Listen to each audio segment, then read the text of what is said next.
심심한 녹한다입니다. 잠시 후에 하겠습니다.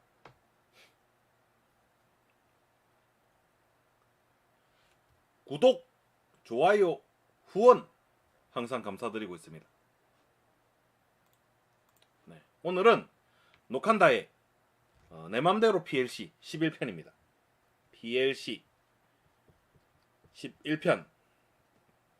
그리고 오늘은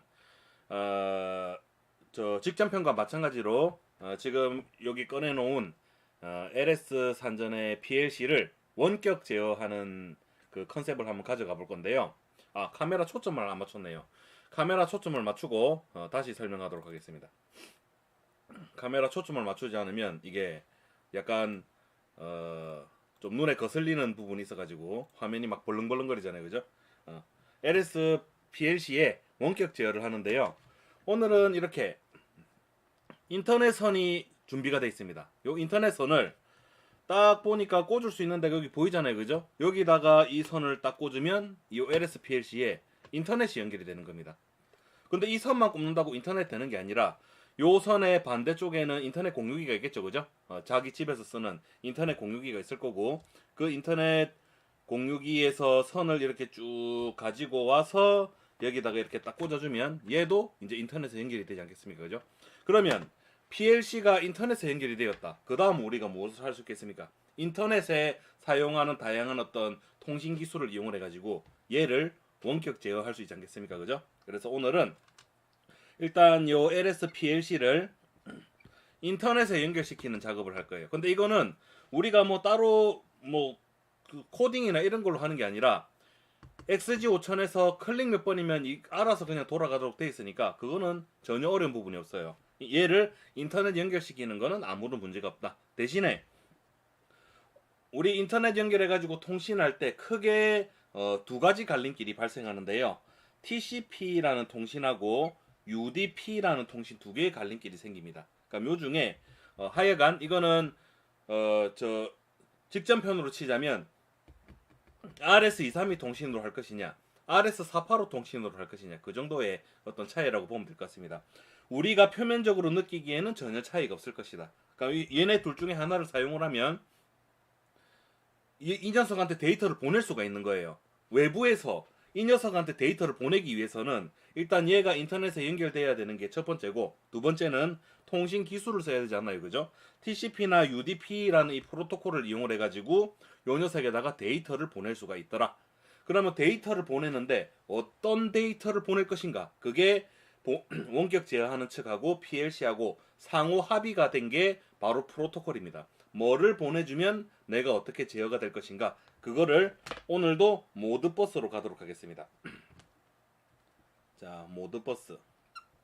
근데 직전 편에서 사용했던 RS485 통신은 모드버스 RTU라는 프로토콜을 사용을 했었어요. 근데 오늘은 그게 아니라 모드버스 TCP라는 프로토콜을 사용할 거예요. 그럼 요 RTU하고 TCP하고 차이가 뭔가 오늘 논의가 돼야 되겠다, 그죠? 일단 모드버스 TCP는 모드버스 RTU를 포함을 하고 있다고 생각하시면 간단해요. 모드버스 TCP에서 RTU를 구동시키기 위해서 필요한 게 모드버스 TCP다. 약간 그런 느낌으로 일단 가시면 될 것 같습니다. 모드버스 RTU에서 사용하는 개념을 모드버스 TCP에서 그대로 가지고 가되 인터넷 연결 환경에 맞게끔 프로토콜이 약간 변화가 있을 뿐 포함을 하고 있는 것이다. 자세한 것은 조금 이따가 슬라이드 상에서 제가 하나하나 설명을 드리도록 하겠습니다. 그럼 오늘 할 거 좀 예측이 되시나요? 자, 다시 한번 정리를 조금 이따가 글로도 정리를 해드리겠지만 1번 LS PLC를 어떻게 하면 내 인터넷 공유기에 연결시킬 것인가? 1번 2번 얘가 인터넷에 연결이 되었다면 외부에서 원격 제어를 할 텐데 뭐를 어떻게 보내주면 얘가 원격 제어가 될 것인가? 그 프로토콜을 모드버스 TCP로 하겠다. 그리고 미리 말씀드리자면 내일 할 것은 얘가 인터넷에 연결되어 있을 때 LSPLC는 크게 두 가지 프로토콜을 제공을 해줘요. 1번이 모드버스 좀 전에 설명드렸던 TCP 프로토콜 제공을 해주고, 또 두 번째는 XGT인가? XGT 서버라는 또 프로토콜을 제공해줘요. 얘 두 번째 있는 거 얘는 뭐냐면 LS 산전 자체 프로토콜입니다. 자기 회사 제품들끼리 사용한 맞죠? 자기 회사 제품에서만 동작하는 프로토콜. 모드버스 TCP는 전 세계 글로벌한 거고, 얘만 동작할 수 있는, 다른 회사의 PLC는 XGT 서버라는 프로토콜이 뭔지 모릅니다. 근데 모드버스 TCP라는 거는 대부분의 PLC가 적용을 하고 있는 프로토콜이니까 뭐 그 득실을 따지자면 뭐가 좋을지 모르겠는데요. 일단 저는 모드버스 TCP에다가 조금 더 무게를 실어서 한번 설명을 해보도록 하겠습니다. 이거는 내일 할 거, 이건 오늘 할 겁니다. 됐죠? 한번 해보도록 하죠. 최달수님 반갑습니다. 일바 따로 와주셨네요. 환영합니다. 강민님 2바 따로 와주셨습니다. 반갑습니다. 푸른달님 3등으로 와주셨고요. 반갑습니다. 1, 2, 3등 이제 다 착석을 하셨으니까 출발을 한번 해보도록 하겠습니다. 춘택님도 오셨군요. 반갑습니다. 그리고 강민님께서 녹한다에게 콘텐츠 발전 자금을 후원하셨다라는 아주 좋은 굿뉴스가 있네요. 감사합니다. 짝짝짝짝짝짝짝. 제가 잘 활용하도록 하겠습니다. 감사합니다. 왜 이렇게 목이 간질간질하죠? 자, 물 먹고 갈게요. 자, 오늘 할 것을 간단한 그림으로 일단 여기 정리를 하겠습니다. 11편에서 녹한다가 하려고 하는 행위 예술이라는 게 과연 무엇인가? 일단 그것을 위해서는 그림이 몇 개 필요하니까 요거 가져오면 되겠네. 얘만 있으면 되겠네. 자, 일단 이게 LS PLC입니다. 그리고 원격 제어는 컴퓨터 가지고 할 거예요. 녹한다에 컴퓨터가 있습니다.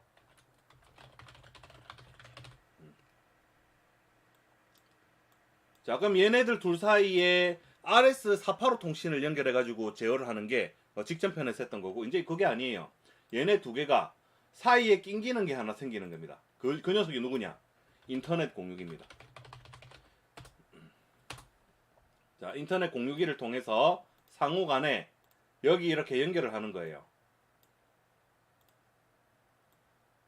자, 그리고 지금은 원격 제어하는 컴퓨터하고 얘가 이제 원격 제어하는 호스트가 되는 거죠. 얘가 원격 제어를 원격 제어 컨트롤러가 되는 겁니다. 그러니까 얘네들 두 개가 같은 네트워크에 있다라고 지금부터 표현할 겁니다. 그러니까 같은 네트워크에 있다라는 건 무슨 말이냐면, 같은 인터넷 공유기에 접속되어 있을 때 현 상황에서는 같은 네트워크에 있는 것이다. 됐죠? 같은 인터넷 공유기에 연결이 되어 있어야 현 상황에서는 원격 제어가 됩니다. 그리고 집 밖에서 집 안에 있는 PLC를 원격 제어하겠다라는 개념은 오늘 고려하지 않는 겁니다. 그래서 근데 실제 그렇게 사용하는 것도 아니잖아요. 그죠? 우리가 원격 제어라는 것은 그렇게 쓸 수도 있나? 하여간 제가 뭐 산업 현장에 어떻게 돌아가는지는 잘 모르니까 일단 오늘 녹한다가 하고자 하는 것은 같은 인터넷 공유기에 접속이 되어 있는 것을 전제로 하겠습니다.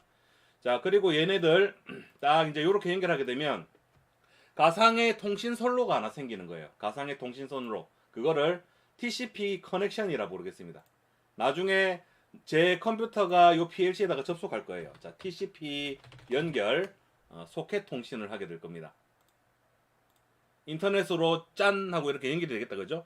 그럼 요때 이 TCP가 연결된 것은 이제 통신할 수 있는 상태를 말하는 거예요. 데이터를 주고받을 수 있습니다. 양방향으로. 근데 뭐를 주고받았을 때 어떻게 제어될 것인가 하는 거를 이제 결정하는 게 프로토콜이라고 있고, 오늘 그 프로토콜을 모드버스 TCP를 사용을 하겠다. 됐죠? 그럼 이때 이 PLC는 와이파이 안 돼요. 산업용 제품은 뭐 일단 계속 뭔가 변화가 있긴 한데, 지금 현존하는 어떤 산업용 컨트롤러는 유선 인터넷을 조금 더 선호를 하는 것 같습니다. 왜냐하면 무선 인터넷은 무선이기 때문에 뭔가 좀 영향을 받을 변수가 많잖아요. 그에 비해서 유선 인터넷은 조금 그런 거에 대해서 조금 영향을 덜 받으니까 여기 얘도 유선 인터넷을 사용합니다. 그러니까 얘는 현 상황에는 반드시 유선 인터넷이라는 전제 조건이 있죠. 유선 인터넷. 근데 컴퓨터는 뭐 유선이든 무선이든 상관없습니다. 뭐 노트북에 하여간 요 인터넷 공유기에 접속이 되면 되는 거예요. 얘는 유무선 인터넷 상관이 없더라. 근데 현재 녹한다는 유선 인터넷에 연결이 돼 있는 상태입니다. 이 노트북이 지금 제 방송하고 있는 이 노트북이 유선 인터넷에 연결이 돼 있고, 그리고 요 PLC에도 같은 공유기에서 나오는 선을 하나 가지고 왔습니다. 요거를 얘한테 연결해 줄 거예요. 그러면 같은 네트워크에 있다가 되는 거고, 둘 사이에는 아무런 거리낌 없이 통신을 할 수 있는 상태가 되고, 그때 모드버스 TCP라는 프로토콜을 이용해 가지고 원격 제어를 하겠다. 요까지가 오늘 할 것의 출발점이라 할 수 있습니다. 또 글로도 제가 정리를 해드리죠. 혹시나 이해가 안 되실까봐.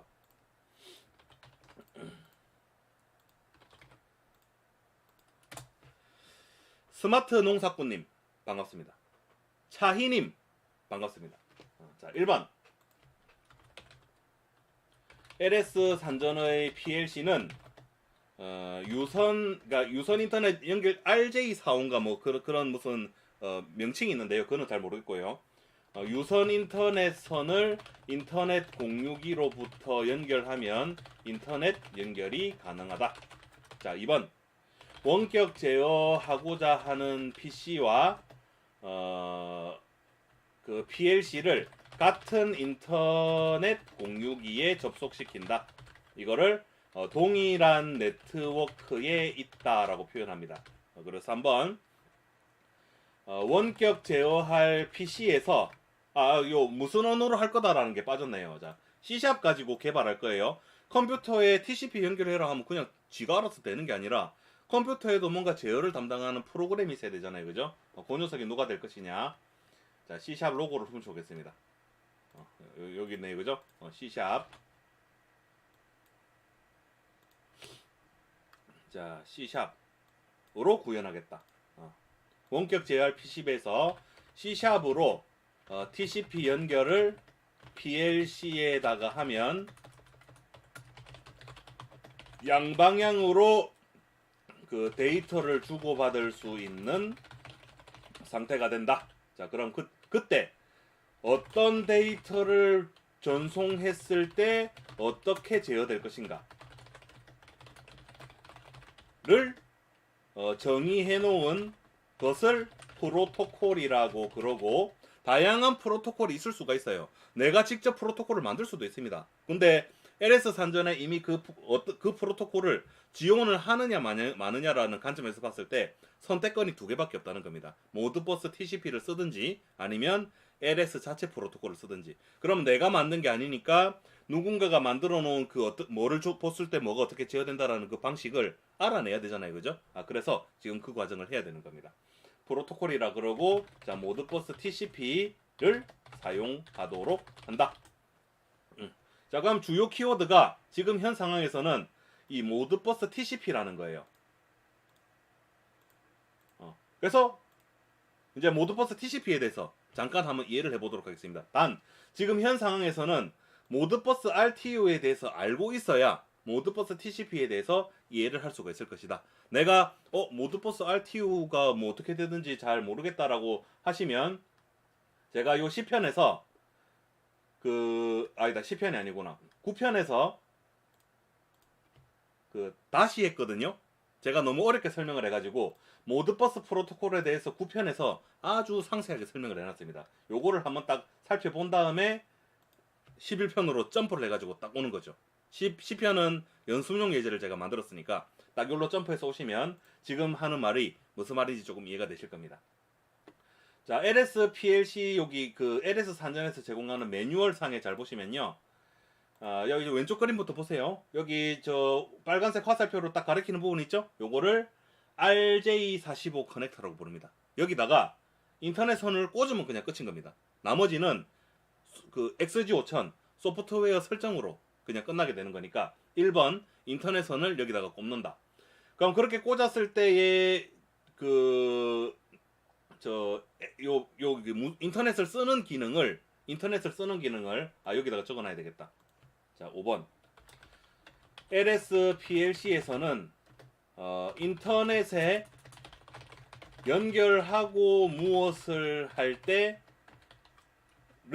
FENet을 net으로 표현한다.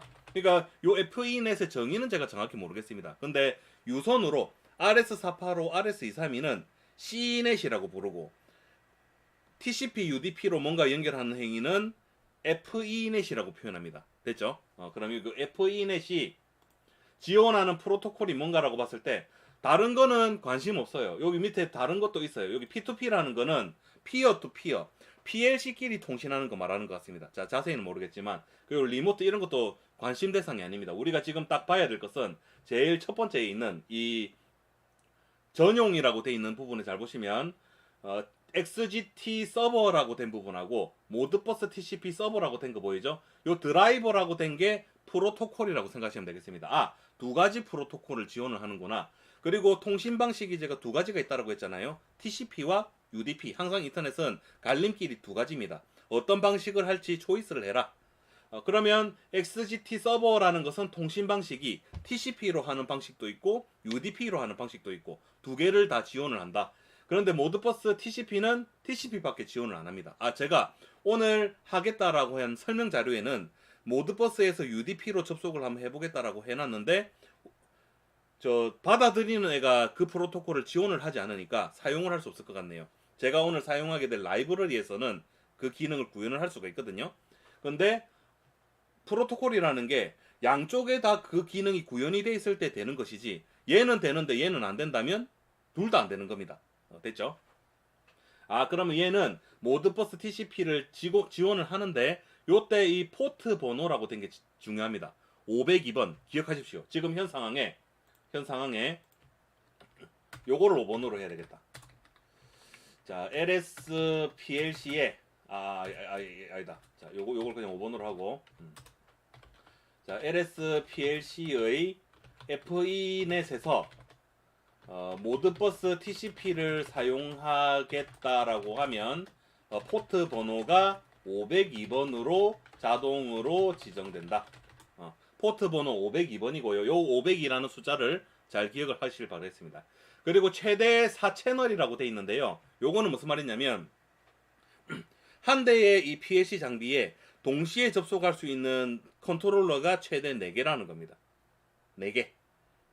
근데 뭐 우리는 보통 한 개 가지고 할 거니까 뭐 굳이 뭐 그런 걸 따질 필요는 없는데 세세하게 따지자면 알아야 될 게 굉장히 많으니까 지금은 러프하게 보고 그냥 넘어가겠습니다. 저 모드버스 TCP는 TCP 통신을 하고 502번 포트를 사용을 하더라. 됐습니다.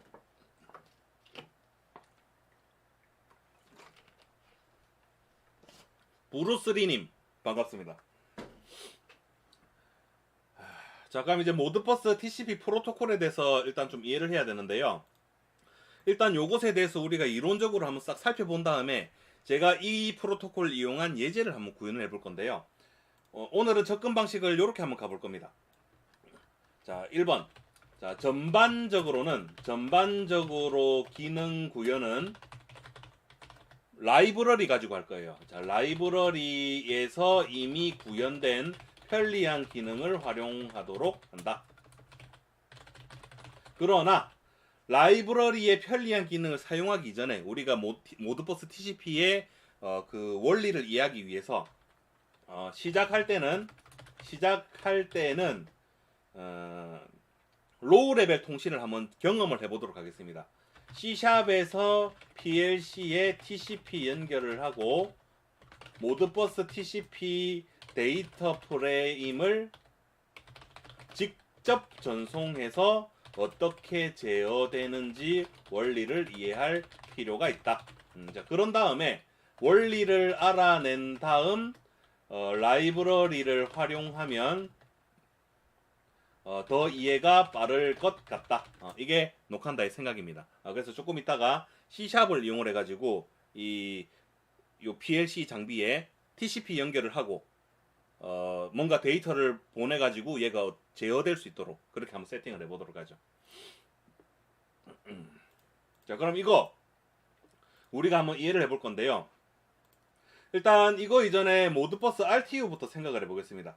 자, 모드버스 RTU. 자, 1번. 제가 지금 하고 싶은 작업이 녹한다가 PLC의 %i QX 0.0.0을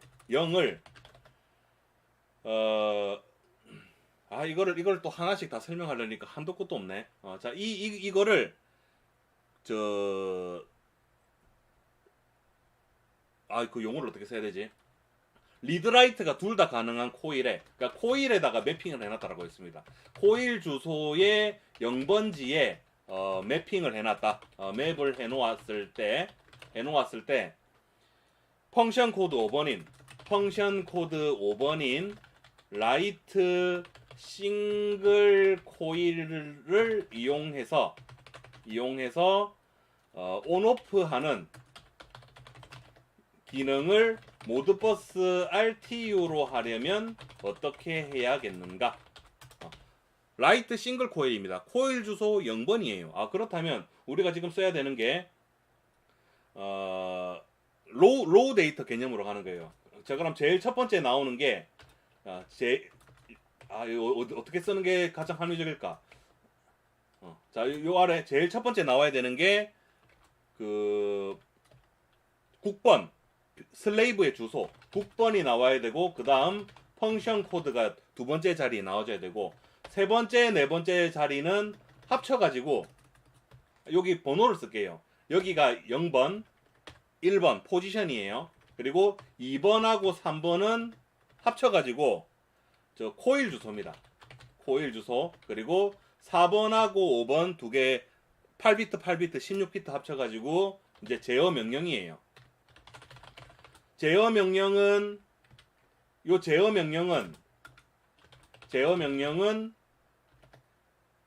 켜짐일 때 0xFF00이고 꺼짐일 때 0x0000입니다. 그냥 0인 거예요. 됐죠? 이게 그냥 그렇게 약속이 돼 있는 겁니다. 그리고 6하고 7하고 두 개 더해서 16비트가 CRC입니다. 체크썸. CRC 체크썸. 이게 모드버스 RTU 프로토콜에서 라이트 싱글 코일의 구조예요. 총 8바이트로 구성이 되어 있습니다. 이렇게 딱 세팅이 되어 있어요. 그럼 제가 지금 1번의 내용을 이걸 그대로 옮긴다면 이제 이렇게 되는 거예요. 자, 국번은 1번이라고 한번 해볼게요. 그럼 0x01 1바이트. 그리고 펑션 코드는 5번입니다. 0x05. 그 다음 코일 주소는 0번입니다. 그래서 0x00 0x00 이거 콤마로 구분하면 되겠구나.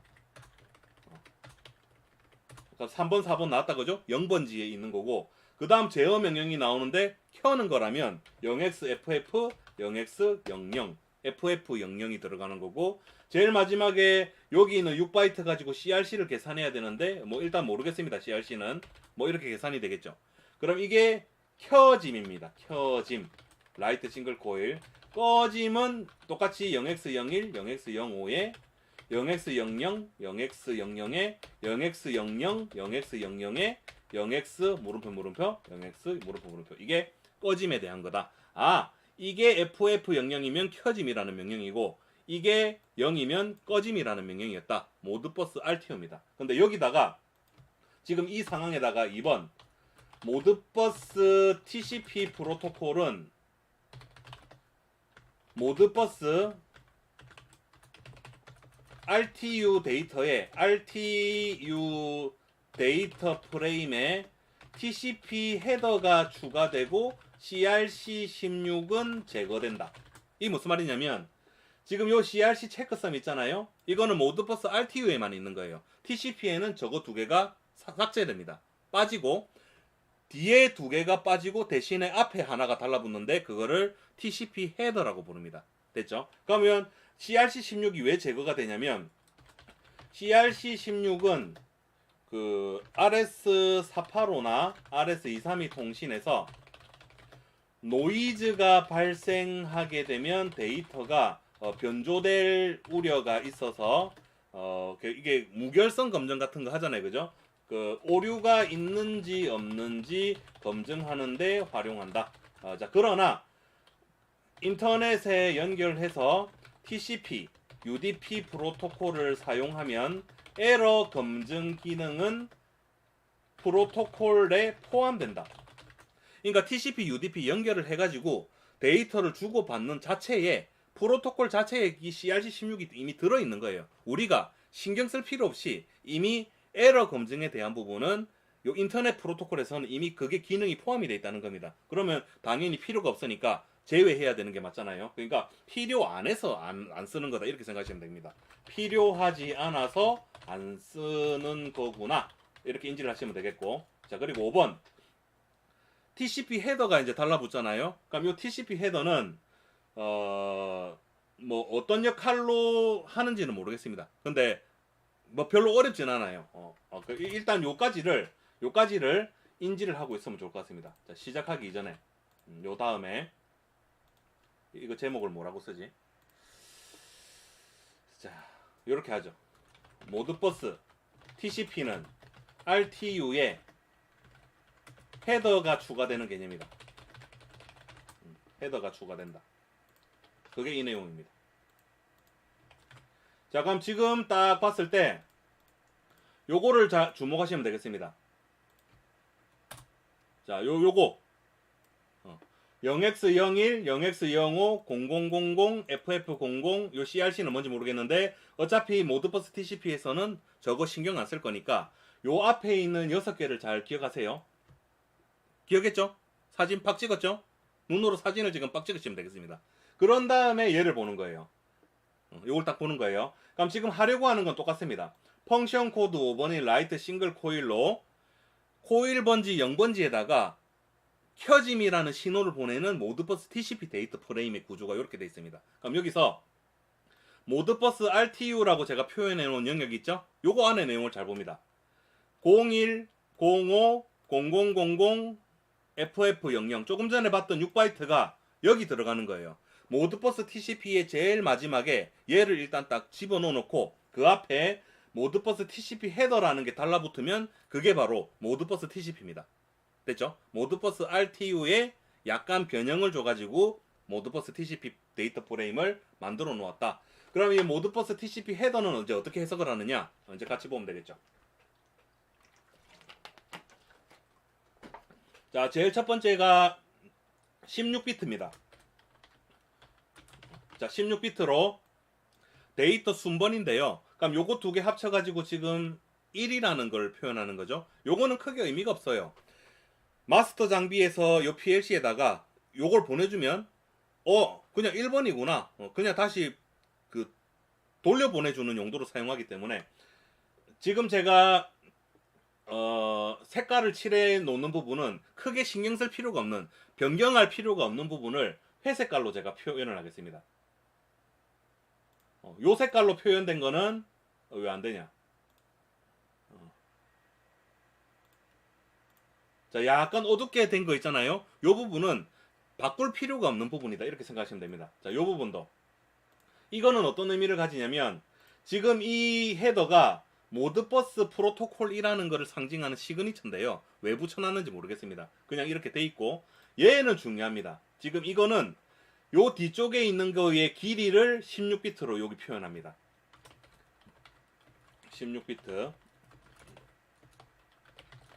그럼 지금 이 0x06이라는 건 의미는 16비트로 돼 있는 거고 우리가 저거를 합쳐서 생각하면 0x0006이라고 보면 돼요. 16비트 단위로 했을 때. 그럼 요거를 우리가 계산기를 가지고 와가지고 자 프로그래머용으로 바꾸시고 헥스 16진수의 0x0006이 10진수로 뭡니까? 라고 DEC를 눌러보면 6은 똑같이 6이에요. 그럼 이 6의 의미는 앞으로 있을 데이터가 6바이트입니다. 데이터가 6개 있습니다. 라는 걸 의미하는 거고 요거의 길이가 여기 들어가면 되는 거예요. 그러니까 만약에 여기 뒤에 달려져 오는 길이가 10이라면 어떻게 하면 되겠습니까? 10. 길이가 10이라면 앞에 있는 저 2바이트가 어떻게 돼야 되냐면 일단 지금은 모르는 상태다. 그죠? 근데 뒤에가 우리가 10이라는 걸 안다면 10을 16비트로 16진수로 그냥 표현을 하면 되는 거예요. 그럼 그건 10을 10진수로 12, 16진수로 뭐냐? A가 나오잖아요. 그럼 요 A는 앞에 비어있는 칸에는 그냥 0이 생략이 돼 있다고 생각하시면 돼요. 그럼 저 A는 0x000a라는 걸 의미를 하는 거고, 요 앞에 두 개를 분리하자면 0x00, 0x0a가 되는 겁니다. 아, 그러면 0x00, 0x0a가 들어갔다는 것은 앞으로 뒤에 있을 모드버스 RTU 데이터가 10개가 지금 너한테 전송이 될 거니까 네가 그거를 알아서 받아라 이 말인 거예요. 됐죠? 그러니까 이제 요 부분은 변화가 없는 부분, 요 부분은 변화가 있을 수 있는 부분인데 뒤쪽에 CRC는 없더라라는 거를 인지를 하신다면 이제 쉽습니다. 자, 그럼 이제 첫 번째 예제를 한번 만들어 보죠.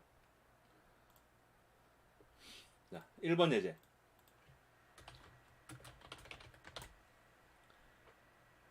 조재익님, 제가 환영 인사를 해드렸었나요? 아, 기억이 안 나네요. 조재익님, 반갑습니다. 손나님인가요? 손나님, 반갑습니다. 환영합니다. 예제 1번. C샵에서, 그 PLC에, 그러니까 C샵에서 모드버스 라이브러리를 사용하지 않고 직접 TCP 연결을 해서 간단한 제어 명령을 전송해 하는 예제를 구현하시오.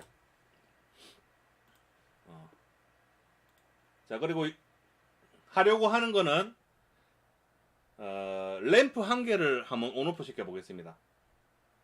그럼 일단 하려고 하는 거를 여기다가 일단 좀 명시를 한번 해보죠. 자, 1번 PLC의 %QX 0.0.0에 램프가 하나 연결되어 있고 코일 주소 0으로 가정한다. 그리고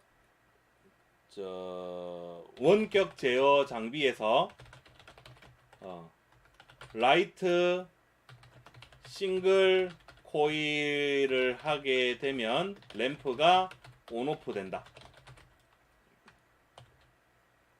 뭐 또 적으려니까 별로 적을 내용이 없네요.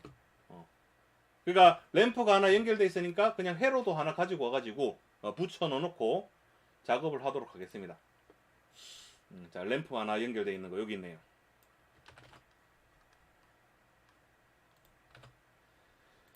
자, 이거는 버튼이니까 버튼은 빼고요. 자, 요것에 대해서도 또 간단하게는 설명을 해드리죠. 자, 요 램프, 파일 램프가 여기 연결이 될 것이고, 자, 플러스는 항상 24V 터미널 블럭에 그냥 바로 공급이 되는 거다. 지금 요 화면상에서 빨간색 터미널 블럭은 24V 플러스, 까만색은 이제 24V의 마이너스 쪽이 되는 거죠. 그죠? 그렇게 했을 때 램프의 플러스는 24V를 그냥 공급을 해준다. 그리고 마이너스 쪽을 인터페이스 단자대 IO 링크에다가 연결하면 되는데, 현 상황에는 A11번에다가 연결하면 그곳의 주소가 %QX 0.0.0인 상황이더라. 인지됐죠? 김동기님 반갑습니다. 지안영님 반갑습니다. 모두 반갑습니다. 자, 그럼 요 상황일 때 요 램프를 모드버스 TCP 가지고 이제 온오프 시켜보는 겁니다. 한번 해보도록 하죠. 자, PLC 쪽부터 한번 출발을 해보도록 하죠. 자, 새 프로젝트 이그젠플 11-1 언어는 ST입니다. 그리고 외부에서 원격 제어를 하더라도 뭔가 PLC 자체에 프로그램이 하나 들어가긴 해야 되니까 의미 없는 프로그램을 하나 만들겠습니다. 자, 변수 설정하는 데 가가지고 자, 더미라는 변수를 하나 만들겠습니다. 자, value 더미,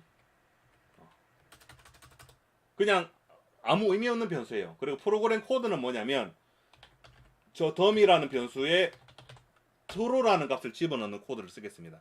아무 의미 없는 코드죠, 그죠? 근데 뭐라도 하나 집어넣기는 비어있으면, 요 부분이 비어있으면 프로그램 업로드가 안 돼요. 그러니까 뭐든 써주긴 써줘야 되니까 그냥 저렇게 해놓은 것이다. 의미 없는 코드. 자, 그리고 지금 우리가 해야 되는 것은 요 화면상에 저 마우스 보이죠?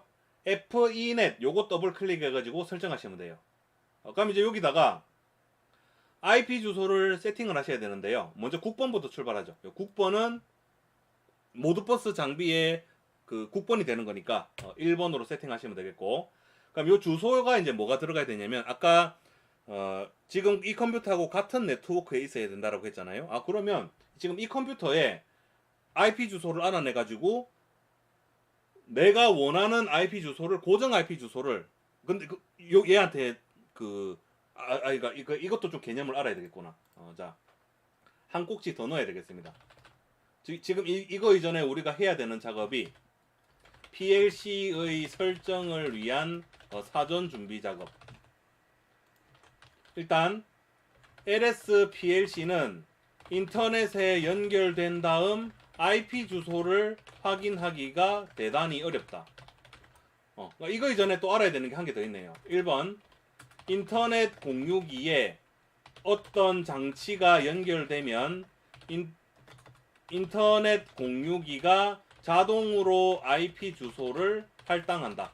동적 IP 주소 할당이라고 부릅니다. DH DC인가 하여간 그런 건데, 근데 장치가 자기가 원하는 IP 주소를 신청을 해서 누군가 사용하지 않는다면 고정 IP 주소를 할당받을 수 있다.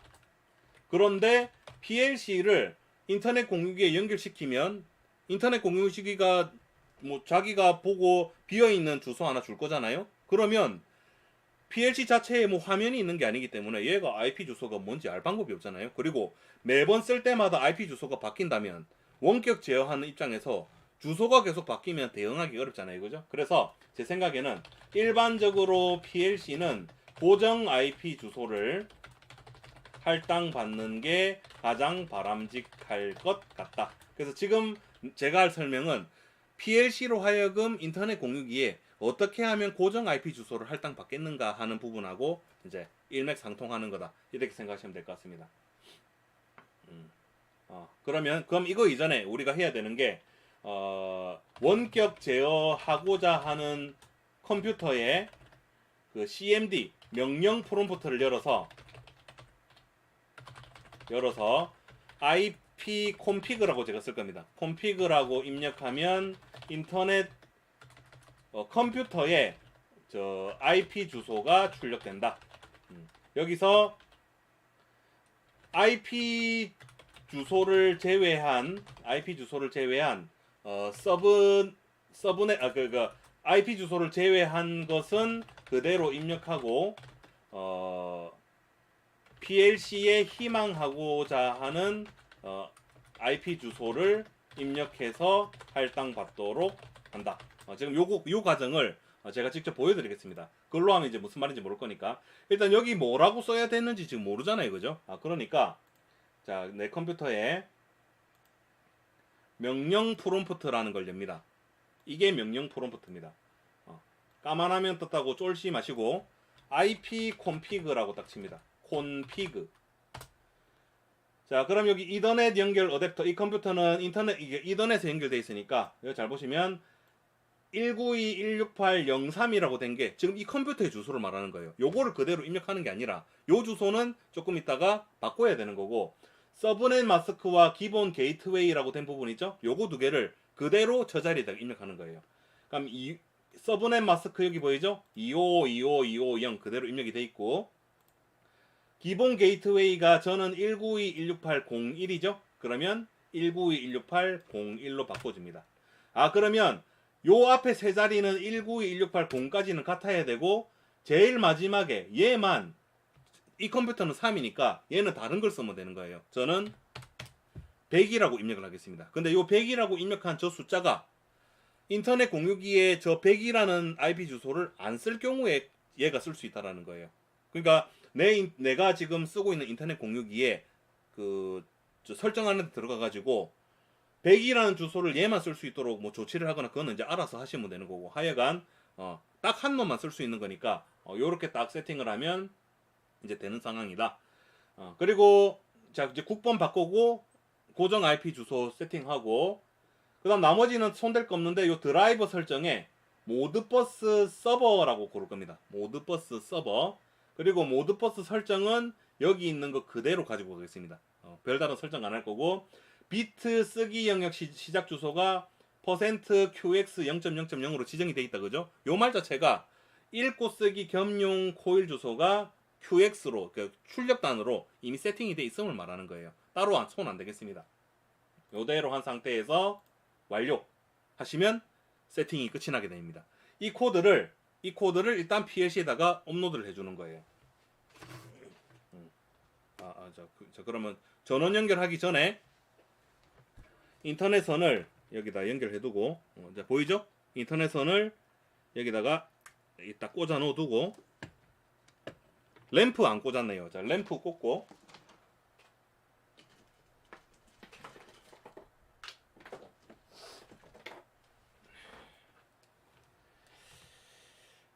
덥다. 지금 녹한다가 있는 이 공간은 살벌하게 덥습니다.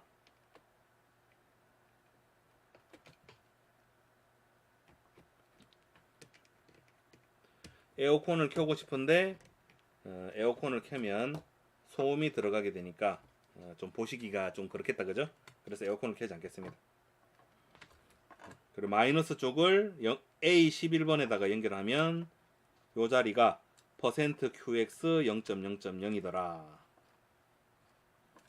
이제 남은 거는 C샵에서 TCP 프로그램을 어떻게 짜는지에 대해서 좀 해야 되는데요. C샵에 대해서 완전 모르신다면 조금 고통일 수도 있습니다. 자, 이제 말씀드리는 순간 이제 연결이 끝이 났고 전원 연결하겠습니다.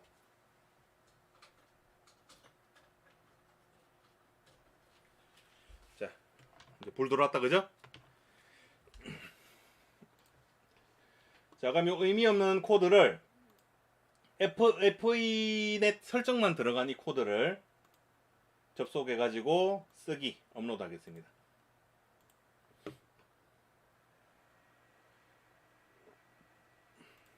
자, 런 모드 해주시고, 자, 이제 요 상태에서 이제 C샵을 만드는 거예요. 비주얼 스튜디오 켜겠습니다.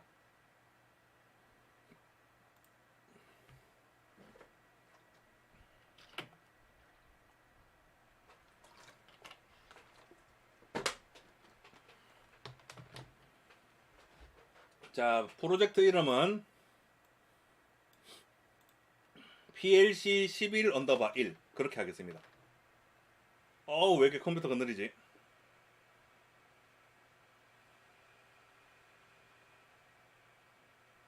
주흠님 반갑습니다. 자, .NET 프레임워크 윈폼 선택하시고 PLC 11_1 만들기.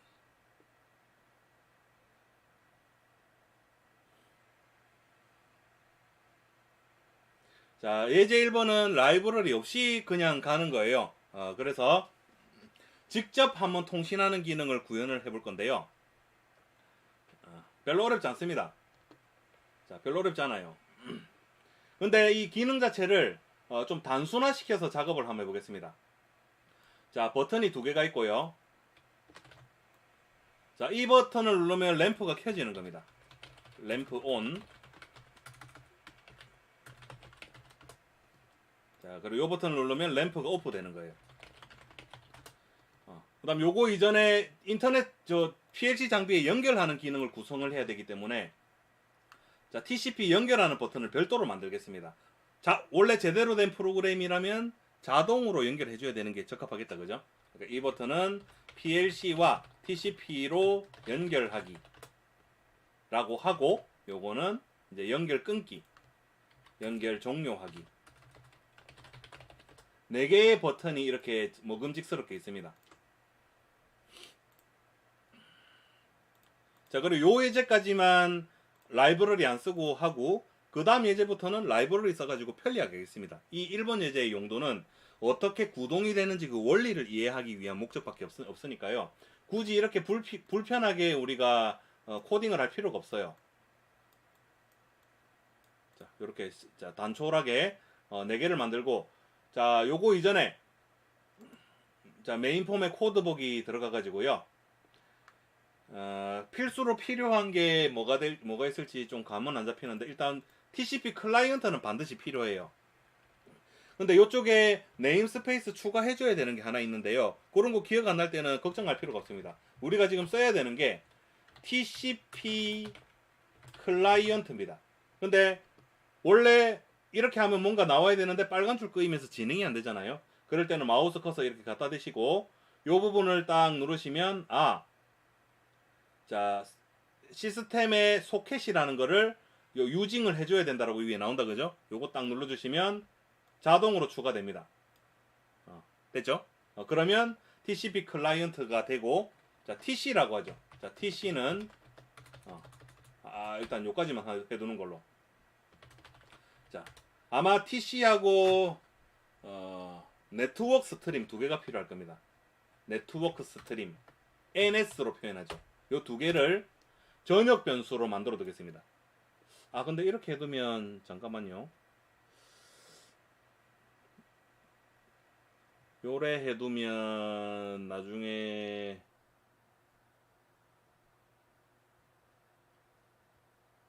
아니다 되겠다. 자, 요 두 개 이렇게 만들어 주고요. 그 다음에 요 이제 연결하기를 누르면 PLC하고 인터넷으로 연결해 줘야 되잖아요. 그럼 요 TC TC 가지고 옵니다. 자 TC에 자 커넥트 TC에 커넥트 잠시만요.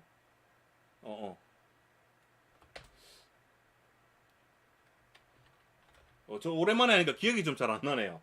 자 TC에 커넥트라고 하게 되면 여기다가 두 개의 입력값을 집어넣어줘야 되는데요. 첫 번째가 IP 주소, 두 번째가 포트 번호예요.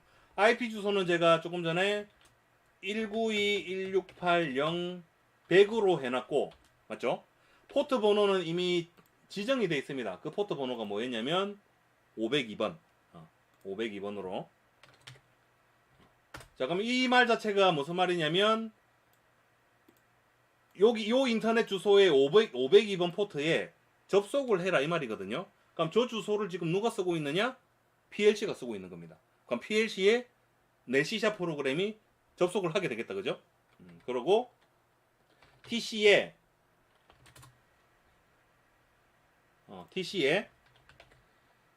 여기 게스트 스트림 있네. 저 네트워크 스트림을 연결할 거예요. NS는 TC에 게스트 스트림. 그럼 이거는 무슨 말이냐면 요 NS의 역할은 이게 TC는 그냥 접속이 됐냐 마냐 접속하는 도구고 TC 이게 데이터를 주고받는 겁니다. 데이터 주고받는 전화기 같은 거라고 생각하시면 돼요. 그 전화기를 NS라는 거에다가 이제 딱 연결해주면 통신할 준비가 완료가 되는 겁니다.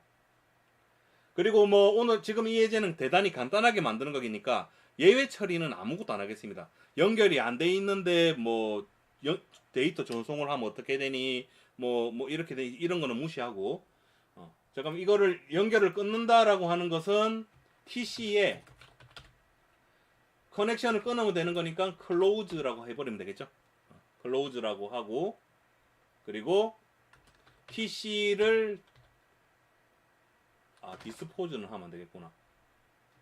그럼 일회용 프로그램이 되니까 NS도 닫아줘야 되겠죠. 열었던 거를 다 이렇게 닫아주는 게 디스커넥트 되는 거니까 요 부분이 여는 거, 요 부분이 닫는 거 이렇게 생각하시면 되겠네요.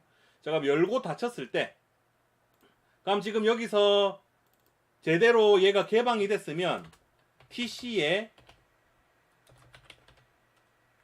connected라는 그 속성값이 있거든요. 요 TC에 connected가 연결이 되었으면 true가 되고 아니면 false가 되는 겁니다. 그러면 얘가 만약에 true라면 정상적으로 연결이 된 거고 아니면 실패한 거니까 성공했을 경우에 메시지 박스를 하나 띄워 보겠습니다. 접속 성공이라고 하죠. 실패하면 접속 실패. 됐죠? 그럼 요까지 만약에 제가 프로그램을 돌려보면 될라나? 잘 될라나?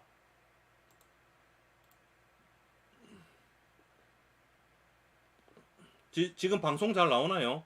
컴퓨터가 오늘 왜 이렇게 힘들어하지? 자 그럼 제가 이 연결하기 버튼을 누르면 인스턴스를 안 만들어줬다. 그렇네요. 그럼 저 폼이 로드가 될 때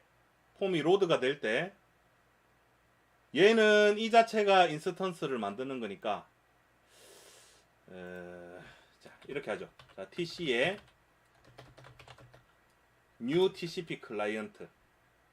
근데 이거 생성자를 쓰면 요 안에다가 써도 돼. 하여간 그거는 무시하고 오래간만에 해가지고 기억이 가물가물하네요. 그럼 여기서 인스턴스가 생성이 되니까 여기서는 소멸을 시켜줘야 되겠네요. TC의 디스포즈. 이런 것들은 좀 어려운 부분이니까요. 그냥 하하호호 웃고 넘어가면 되겠습니다.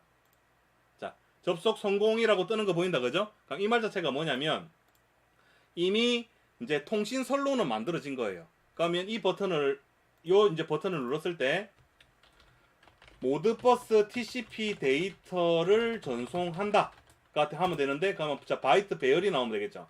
바이트 배열에 턴온이라는 이름을 붙이겠습니다. 턴온이고 여기 이제 뭐가 들어가면 되는 거냐?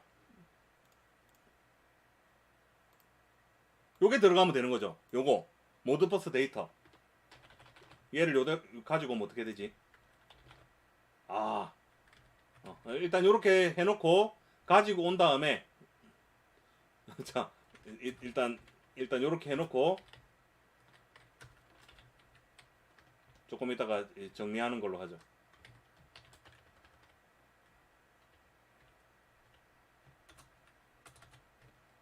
됐죠? 그럼 요거를 그대로 보내주면 되는 상황이니까 하나씩 옮깁니다. 배열이니까 요거 콤마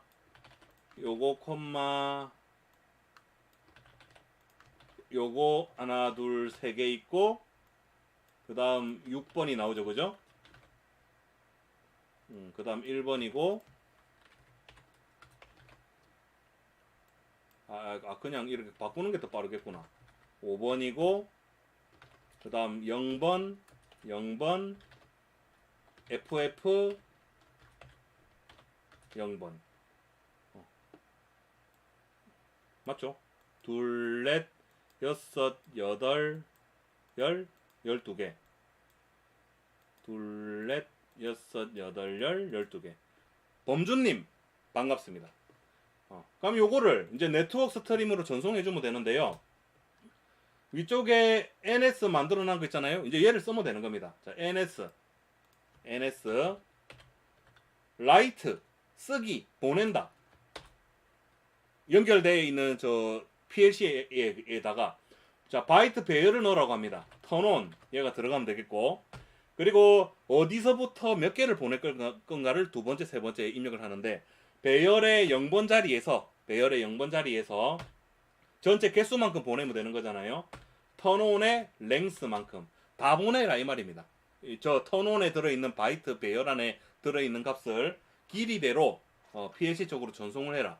그럼 우리 모드버스라는 것은 이게 리퀘스트가 되는 거거든요. 요까지가 리퀘스트입니다. 그럼 리퀘스트 이후에는 반드시 리스폰스가 있어요. 그래서 요 응답을 PLC로부터 받아야 되는데요. 라이트 코일의 경우 리스폰스 자체가 큰 의미가 있는 건 아닙니다. 그러나 저 보내는 거를 받기는 받아야 되기 때문에 받는 부분을 여기 폴링 방식으로 블로킹을 걸어가지고 간단하게 한번 구현을 해보도록 하죠. 그럼 이렇게 딱 눌렀을 때 상대방이 응답을 했는지 말았는지 여부를 나타내는 게 NS의 잠시만요. 데이터 어베일러블 이거네요. NS의 데이터 어베일러블이 상대방이 데이터를 보냈을 때 true가 되는 그런 속성 값이에요. 그럼 얘를 while 무한 루프를 여기다가 돌리는 겁니다. while 무한 루프를 여기다가 딱 돌리고 만약에 상대방이 응답을 했다면 요 while 루프를 브레이크 하는 겁니다. 그럼 이 말은 무슨 말입니까? 상대방이 응답할 때까지 무한히 기다리겠다 이 말이 되는 거죠. 근데 이거는 일단 좀 위험성이 있는 코드예요. 상대방이 응답을 하지 않는다면 요 부분에서 무한히 브레이크가 걸리지 않으니까 버튼을 눌렀을 때 무한 루프에 걸리게 되거든요. 그래서 여기다가 한 가지 작업을 더 하겠습니다. 최대 100ms까지 기다리고 저 데이터가 안 오면 멈추겠다. 그러니까 지금 제가 이런 이상한 귀찮은 작업을 하는 이유가 이 모든 작업의 조금 있다가 라이브러리를 쓰면 간단히 해결이 된다는 걸 보여드리기 위해서 지금 불필요한 작업을 하고 있는 거니까 무슨 말인지 몰라도 그냥 그런 거구나 이렇게 그냥 보시면 되겠습니다. 자, 그럼 데이트 타임 DT라는 걸 하나 구현을 하고 선언을 하고 여기다가 데이트 타임에 now를 대입을 하겠습니다. 이게 while 루프 진입 전에 시간이 되는 거예요. while 루프 들어가기 전에 시간. 그런 다음에 이 while 루프를 돌면서 체크를 하는 거예요. 자, while 반복문 들어가기 전 시간과 반복문이 회전할 때의 시간차가 100ms를 초과하면 멈추겠다. 그럼 이제 그 말이 요 안에서 DT가 하나도 생성이 되면 되겠죠. DT2라고 하겠습니다. 그럼 DT하고 DT2의 차이가 100ms보다 커버리면 브레이크를 걸어버리는 거예요. 그럼 while 루프 들어온 다음에 100ms가 초과한다면 이제 브레이크 하겠다라는 말이 되는 거잖아요. 자, 그러면 여기서 하다 보니까 좀 복잡하네요. 자, DT2에 만약에 DT2 빼기 DT가 요 데이트 타임끼리 빼면 타임 스판 시간 차가 계산이 돼요. 요거의 토탈 밀리세컨드 전체 차이의 그 차이 값을 밀리세컨드 단위로 계산을 해봤을 때 그 값이 100보다 크다면 100ms를 초과한 게 되는 거죠. 그러면 브레이크 해버리는 거예요. 그리고 응답받은 이 결과도 어딘가 출력돼야 되는 데가 있어야 되니까 그거를 여기 아래쪽에 리치 텍스트 박스로 한번 표현을 해보죠. 리치 텍스트 박스. 자, 만약에 응답받는데 실패를 했다면 저 리치 텍스트 박스에 알맹이 텍스트로 응답 실패라고 이렇게 출력을 시키겠습니다. 그리고 응답이 왔다면 응답받은 내용을 여기다가 출력을 하면 되겠다, 그죠? 그럼 응답이 왔다는 게 그 데이터 수신함에 데이터가 들어왔다는 것이지 그 수신을 한 상태는 아니거든요. 그래서 읽는 작업을 해줘야 됩니다. 그래서 NS에 read 함수를 써야 되는데 지금은 얘를 전송을 하게 되면 응답이 몇 바이트로 오지? 아마 지금 이 데이터 프레임은 하나, 둘, 12개를 보내고 12개를 그대로 받는 형태일 거니까 응답 데이터가 길이가 12인 거를 이미 알고 있습니다. 그래서 바이트 배열 리시브는 바이트 배열 12개짜리를 이렇게 만들어주고 여기다가 수신받은 거를 때려 넣는 거죠. 헷갈린다. 자, NS에 리드 리시브에 0에서부터 12개를 채워 넣어라. 읽어드리고 그 다음에 리치 텍스트 박스에 그 결과를 출력을 하는 거죠. 반복문을 돌면서 자, for i는 0이고 i는 12까지 하나씩 쭉 돌면서 리치 텍스트 박스에다가 일단 while 루프 돌기 전에 깨끗하게 클리어 한번 딱 해주고 그 다음 반복문 플러스는 해가지고 저 수신받은 리시브 배열 안에 있는 알맹이 i 번째 거를 스트링으로 출력을 하되 16진수로 출력하겠습니다. 그러면 쌍따옴표 x 이렇게 하면 16진수로 출력하는 옵션이고 중간에 콤마를 끼워가지고 약간 널찍하게 표현되도록 출력문을 대충 구현을 해봤어요. 자, 그러면 이거는 지금 켜는 쪽이고 끄는 쪽은 똑같이 하되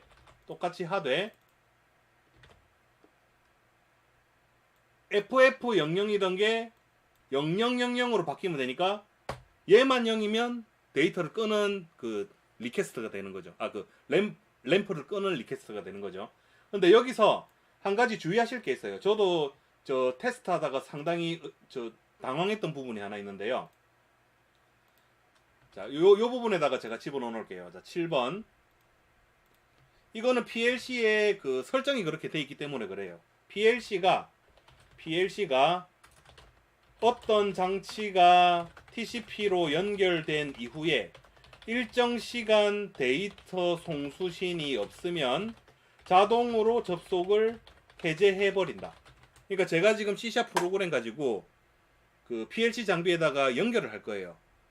그런 다음에 계속 뭔가를 주고 받아야 돼요. 전송을 해줘야 돼요. 근데 아무것도 안 하고 가만히 있으면 이 PLC가 엉뚱한 놈이 나한테 접속이 됐구나 쫓아내버리는 거예요. 강제 퇴장당하는 겁니다. 그러니까 채팅창에 들어온 다음에 뭐라고 말을 해야 되는데 말을 안 하면 쫓아내는 거예요. 일정한 간격으로 말을 해줘야 됩니다. 무슨 느낌인지 아시겠죠? 거기서 당황할 필요는 없는 거다. 그럼 요 예제를 한번 구동시켜 보겠습니다. 아이고 더워라. 이게 잘 작동해야 될 텐데 될라나 모르겠네요. 자, 그럼 일단 PLC와 연결하기 한번 누른 다음에 ON, OFF 버튼을 순차적으로 눌렀을 때 예상되는 결과가 여기 램프에 불이 들어오거나 안 들어오거나 그렇게 해야 되는데 한번 해보도록 하죠. 자, 연결.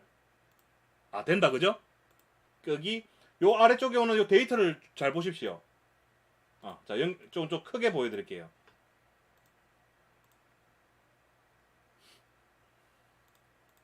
어휴, 안 될 줄 알았는데 돼가지고 기분이 좋네. 자, 이제 으쌰으쌰 해가지고 같이 한번 보도록 하죠. 자, 잘 보십시오. 응답 데이터 보이죠? ON, OFF, ON, OFF, ON, OFF. 할 거 다 했으면 연결 종료. 됐습니다. 방금 보신 게 예제 1번이었습니다. 간단한 라이브러리를 사용하지 않고 로우 레벨 통신을 내가 직접 그 기능을 구현을 하는 거예요. 그럼 그렇게 구현을 했을 때 이 정도의 고통이 따른다는 겁니다. 이제 라이브러리를 사용해 가지고 우리가 편하게 하는 방법에 대해서 한번 같이 보도록 하겠습니다.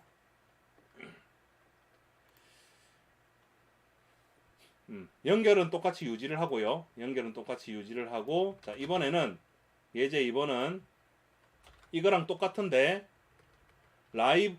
라이브러리는 N 모드버스라는 라이브러리를 쓸 거예요. N 모드버스 4 라이브러리를 사용하고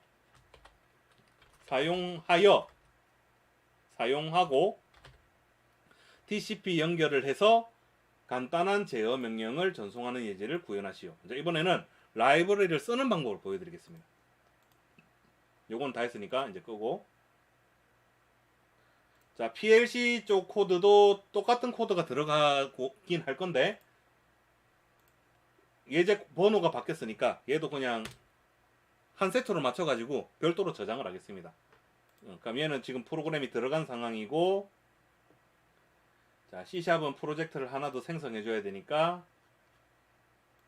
복사해서 쓰도록 하겠습니다. 방금 만들어놨던 그 예제를 2번으로 바꿔서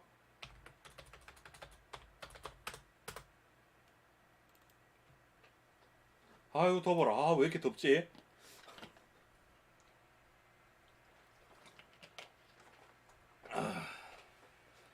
제가 너무 열정적이라서 그런 것 같습니다.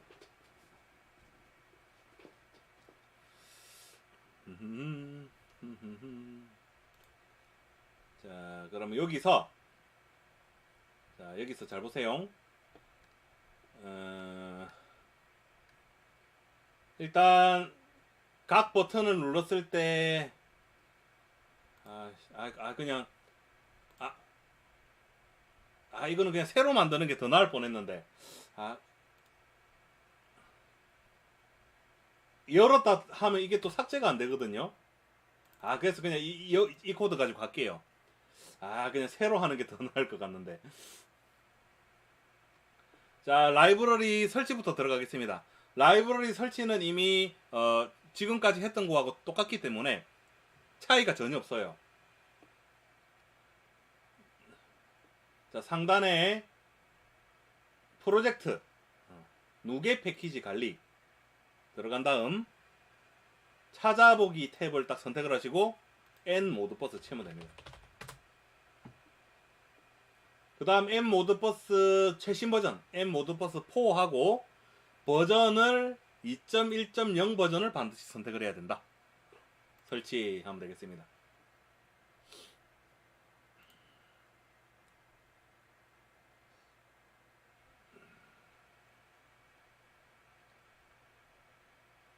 자, 이제 설치가 딱 다 됐으면 이거는 끄고, 자, 이거는 TCP 연결하고 끊고 하는 거 뭐 별도로 안 해도 되고, 자, 요 버튼을 그냥 시작하기로 하겠습니다. PLC 제어 시작하기. 근데 잠시만, 종료는 얘가 알아서 해주려나?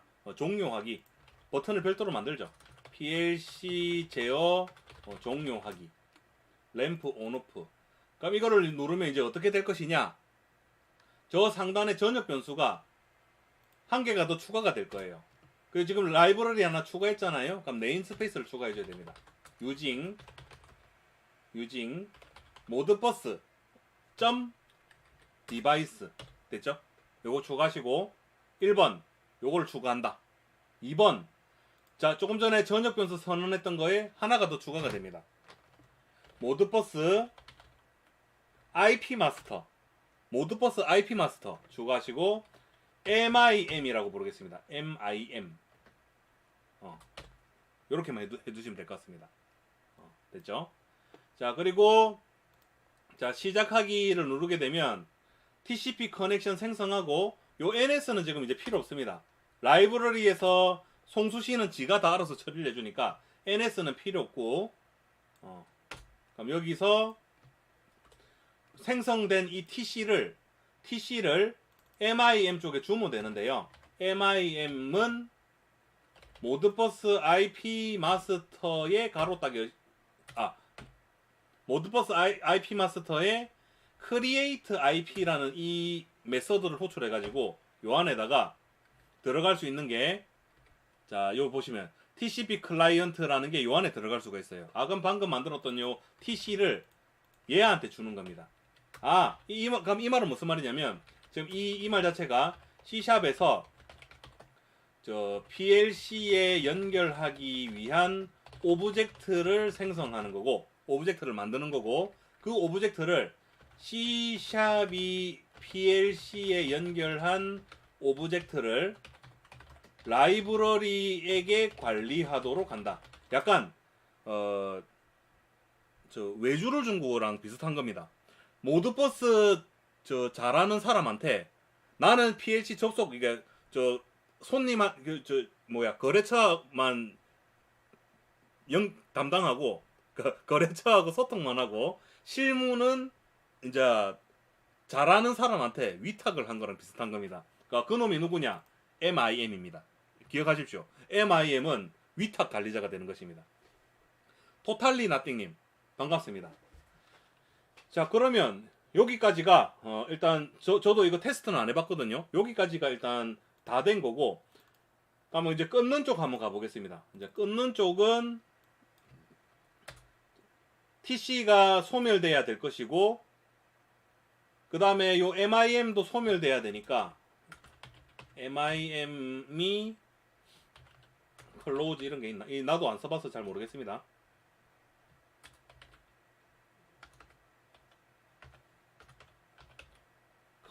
커넥션 관련된 게 그냥 디스포즈 바로 해버리면 되나 보네요. 그러니까 지금 제가 만들고 있는 이 예시가요, 발생할 수 있는 모든 예외 현상은 일단 논외로 할게요. 뭐 이런 거 있잖아요. PLC 시작하기 버튼을 눌러서 접속이 됐는데 한 번 더 눌러서 재접속을 하면 어떻게 되는가? 이거 눌러서 연결이 끊어졌는데 한 번 더 누르면 어떻게 되는가? 그런 이상한 현상에 대해서는 오늘 논하지 않고 딱딱 정해진 순서대로 했을 때 이렇게 된다라는 것만 보여드리는 거니까, 이제 적용하는 방법을 습득하신 다음에 C# 프로그램을 완벽하게 구현하는 거는 직접 하시면서 앞으로 나아가시면 되는 거예요. 저는 하실 수 있도록 원리만 알려드리는 거고, 오류가 무조건 생길 수밖에 없는 구조가 지금 돼 있으니까, 왜 제가 이런 말씀을 드리냐면, 모든 예외 현상을 하나하나 다 처리를 하면서 지금 프로그램을 짜기에는 시간이 너무 오래 걸리기 때문에 저 필요한 부분은 알맹이만 딱 챙겨서 들고 가는 거예요. 무슨 느낌인지 아시겠죠? 그러니까 예외 처리는 지금 아무것도 안 할 겁니다. 자, 그럼 지금 요 자리에 요 이제 복잡한 작업에서 뭘 우리가 하면 되느냐? 요런 쓰잘데기 없는 작업 할 필요 없이 잠시만요. 맞네. 인설트가 눌러졌구나. 자, MIM에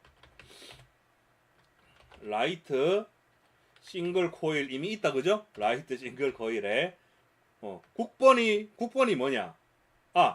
얘는 이미 잠시만요.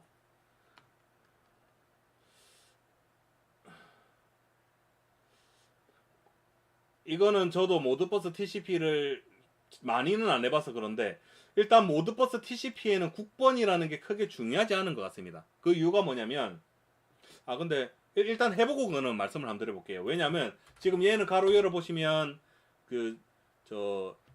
국번 적는 칸이 없잖아요. 그냥 코일 주소가 바로 나옵니다. 그럼 코일 주소는 0번이고 밸류는 true입니다. 그럼 이게 모드버스 TCP로 켜라는 명령이 되는 거고 여기다가 펄스라고 하면 끄라는 명령이 되는 거죠. 요 결과가 작동이 된다면 여기에 대해서 좀 부연 설명을 해드리도록 하죠. 모드버스 RTU하고 M 모드버스 함수가 좀 다르니까 요것도 좀 한번 챙겨봐야 되겠네요.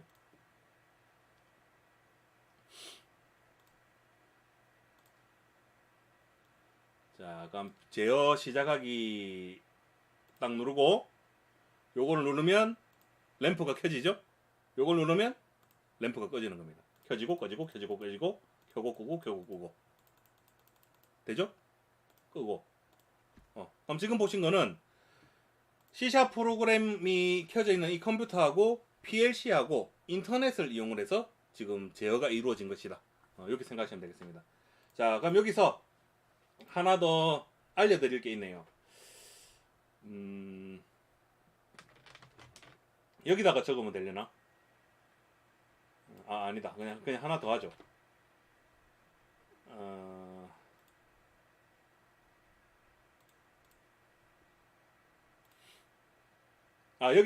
여기다가 적어 놓을게요. 자, 국번에 대한 부분이 일단 유의사항이 있는데요. 일단 모드버스 RTU는 하나의 통신선에 여러 대의 PLC가 연결되기 때문에 누가 누군지를 알아내기 위해서 국번이라는 주소가 필요하다. 반드시 필요한 거예요. 반드시 필요하다. 자, 그러나 잘 생각해 보세요. 인터넷 연결은 장비끼리 인터넷으로 연결하면 장비마다 고유한 IP 주소가 설정되기 때문에 IP 주소가 곧 PLC의 ID가 된다. 그러므로 모드버스 TCP에서는 장비의 모드버스 ID는 모드버스 국번은 그다지 중요한 요소가 아니다. 그러니까 아까 PLC 요 FENet 설정하는데 보시면 요 국번 설정하는 게 있었잖아요. 요 국번 설정이 크게 의미가 없다는 거예요.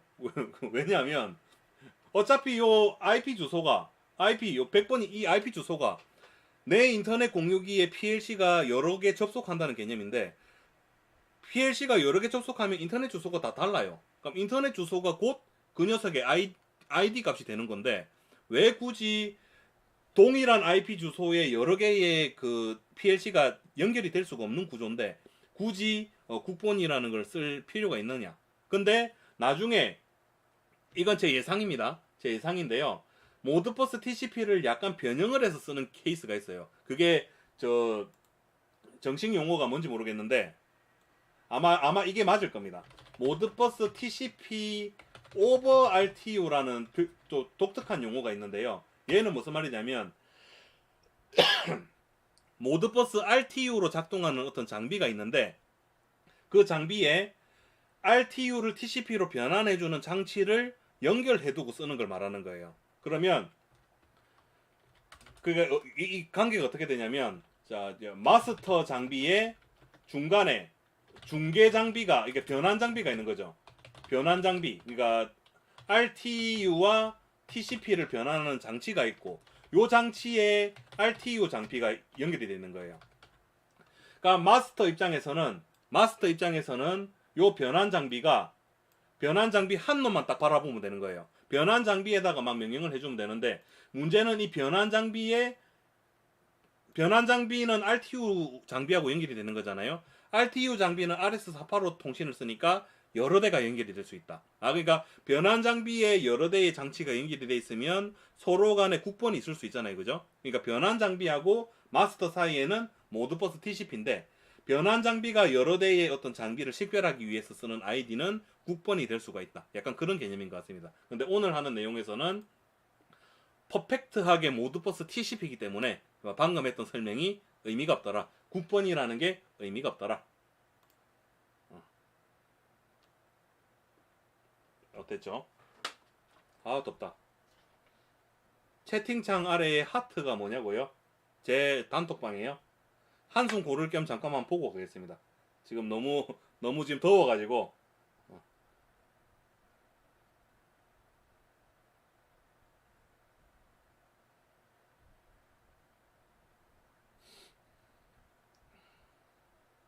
뭐지? 모르겠습니다. 하트가 왜 있지? 자, 그러면 그 결과를 다시 한번 보면서, 이제 사용하는 함수에 대해서 좀 설명을 해야 되겠네요. 자, 함수는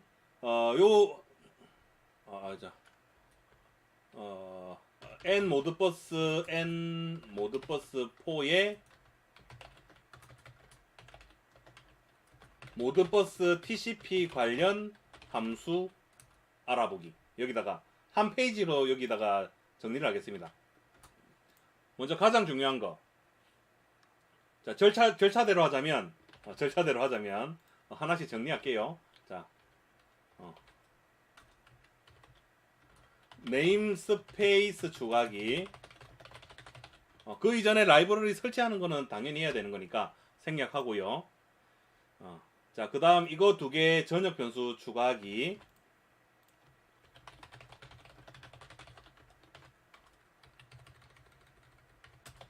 자, 그리고 3번 연결하기.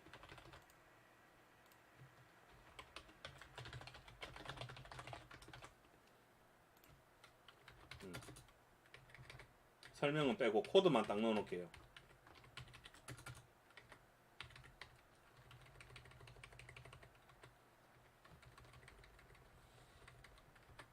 음방에서 많이 한다고요? 음방이 뭐예요? 음악방송?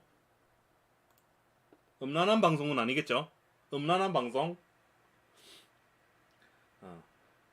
자, 이게 연결할 때 자, 이게 연결할 때 필요한 거. 그럼 이 설명도 좀 의미가 있겠다. 이거 해놔야지. 제가 자료를 좀 남겨드릴 그 필요가 있으니까 좀 시간이 걸리더라도 이렇게 좀 설명을 여기 적어 놓도록 하겠습니다. 나중에 되면 또 까먹어가지고 제가 잘 안 하는 수가 있으니까.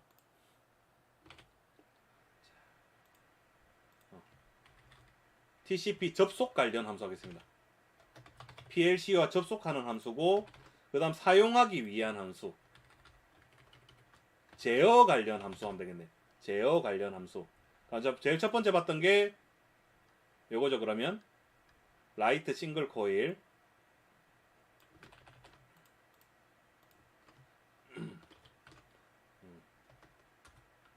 요게 트루 펄스,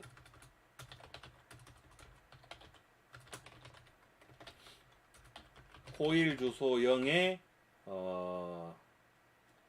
on 명령을 전송한다. 요거는 코일 주소 0에 off 명령 전송. 자, 그럼 여기까지 한 지식을 바탕으로 레지스터는 또 이제 할 때마다 하나씩 요 슬라이드 아래에 추가하고요. 예제 3번은 개수를 한번 늘려보죠. 출력의 개수를 3개로 한번 늘려보겠습니다. 자, C샵에서 자, PLC에 그 %QX 0.0.0부터 %QX 0.0.2까지 3개의 파일럿 램프를 연결하고 그 개별적으로 원격 제어하는 예시를 보이시오. 이제 램프 3개를 다는 겁니다. 자, 램프 3개 달아난 그림도 여기 있네요. 이제 그대로 갖다 쓸게요.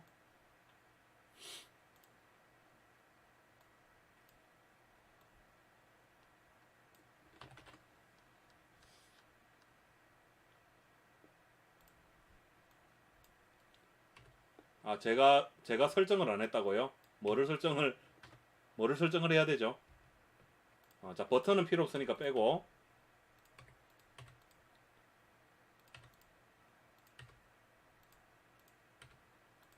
자, 그럼 여기서 램프 1번, 2번, 3번이 있는데요. 램프 1번은 A11번에 연결해 놨습니다. 아이오링크에.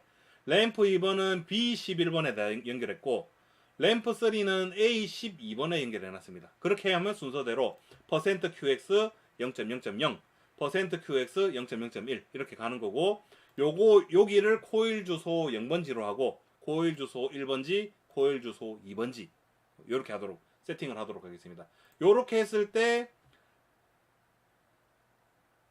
리드라이트가 가능하도록 그렇게 한번 세팅을 해보죠. 리드라이트가 가능하도록 코일의 읽고 쓰기 둘 다 확인. 앞에 했던 거는 그냥 코일의 쓰기 작업만 한 거죠. 코일 쓰기 작업. 요것도 코일 쓰기 작업. 자, 이제 예제 한번 만들어 보죠. 또 예제를 싹 카피해 가지고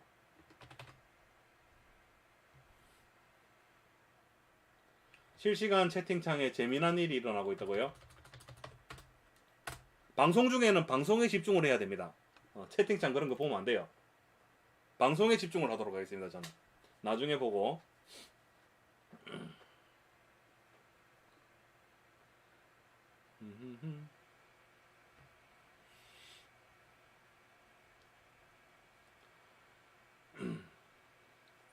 자, 그러면 PLC 쪽은 동일하게 F-in의 설정만 하면 또 해줄 거 없으니까 예제 번호만 한 개 올려두겠습니다. 어차피 똑같은 코드 들어갈 거니까 이렇게 업로드 했다 치고 그런 다음 이제 얘가 해야 되는 작업이 일단 쓰기 작업부터 한번 출발해 보죠. 램프 3개를 컨트롤 해야 되니까 요게 램프 1번을 켜고 끄는 버튼으로 세팅을 한번 해보죠. 이거 램프 1번 약간 산뜻하게 어떻게 놔두지? 이렇게 놔둘까?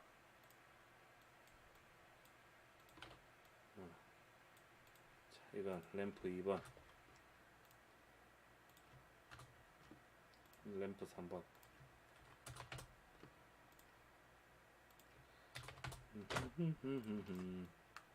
자, 됐고. 자, 그럼 얘를 누르면 이 자체가 램프 1번 켜고 끄는 걸로 돼 있으니까 얘는 이대로 쓰면 되겠고. 자, 램프 2번은 그럼 이거 그대로 쓰는데 코일 주소가 1번이면 되겠죠? 그러니까 이 말 자체가 얘가 지금 %QX 0.0.0인 거예요. 됐죠? 그리고 얘가 %QX 0.0.1이 되는 겁니다. 코일 주소 그 다음 거니까. 이거 누르면 오프니까 얘가 1이면서 뒤에가 펄스면 되겠죠? 사용 방법 눈에 바로 딱 보인다 그죠? 얼마나 간단합니까? 자, 그럼 얘는 2번 그리고 얘는 %QX 0.0.2가 되는 겁니다. 2번에 펄스 이러면 쓰기 작업은 완료되는 거고 실제 램프를 연결해야 되니까 3개까지는 제가 가능하니까 램프 연결하겠습니다. 얘가 지금 0번 빨간 거 1번 하겠습니다. 빨간 거 1번.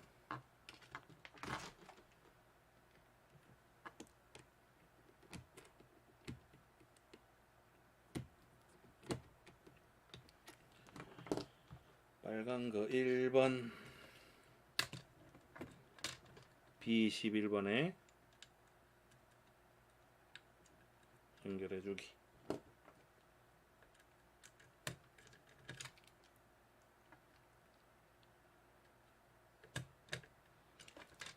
자, 그 다음 얘가 3번.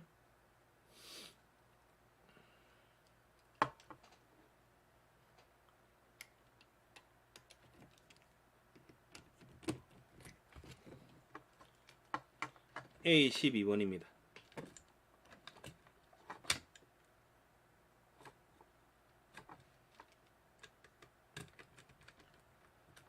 됐다.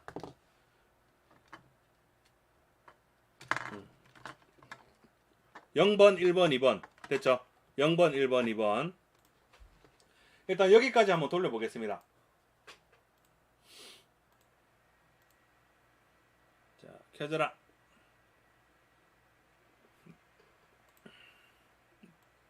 자, 그럼 여기서 접속하고 켜기, 끄기, 끄기. 됐다, 그죠? 켜고, 가운데 거 끄고, 첫 번째 거 끄고, 마지막 거 끈다.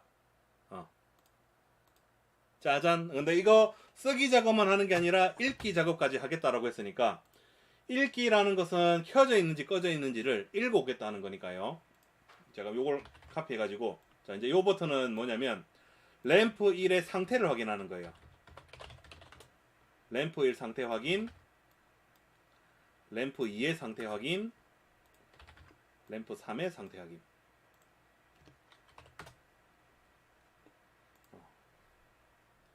그리고 그 결과는 어디다가 띄우지?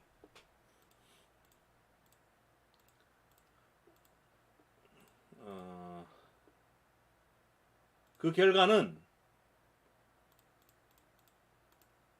결과는 이 버튼의 백그라운드 컬러는 또 좀 갑자기 하면 어려울 수 있구나.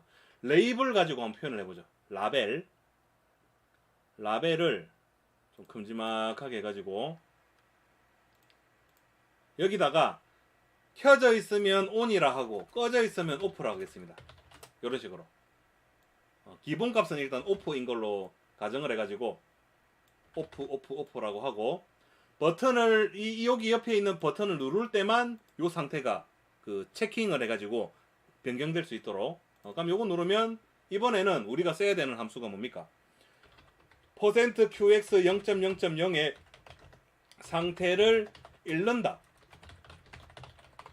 읽어드리는 펑션은 뭐가 있냐라고 기억을 상기해 보건데, 그게 바로 리드 코일스죠. 리드 코일스 하면 돼요. 그리고 리드 코일스는 펑션 코드 1번이고 뭐 그런 거 알 필요 없습니다. MIM의 리드 코일스의 주소 0번에 개수를 읽어오면 되는데 한 개 읽어오겠다라고 하면 되죠. 그럼 이 말 자체는 무슨 말이냐면, 코일의 시작 번지 0번지에서 한 개의 값을 읽어온다 이 말이죠. 그렇다면 이제 여기서 요 리드 코일스의 사용법 우리 다시 한번 상기해 보겠습니다. 리드 코일스. 자, 요 말 자체가 요 자리가 그 코일의 시작 번지가 되는 거고, 요게 이제 개수가 되는 겁니다. 그리고 얘는 위에 두 개는 제어 명령이기 때문에 반환 값이 중요하지 않아요. 근데 얘는 반환 값이 있습니다. 가지고 오는 값이 있어요. 그 가지고 오는 값을 부울 배열로 받습니다. 부울 배열 데이터 이꼴 이렇게 되겠죠. 요까지가 여기 들어가줘야 되겠네요. 코일의 시작 번지, 그리고 이게 개수.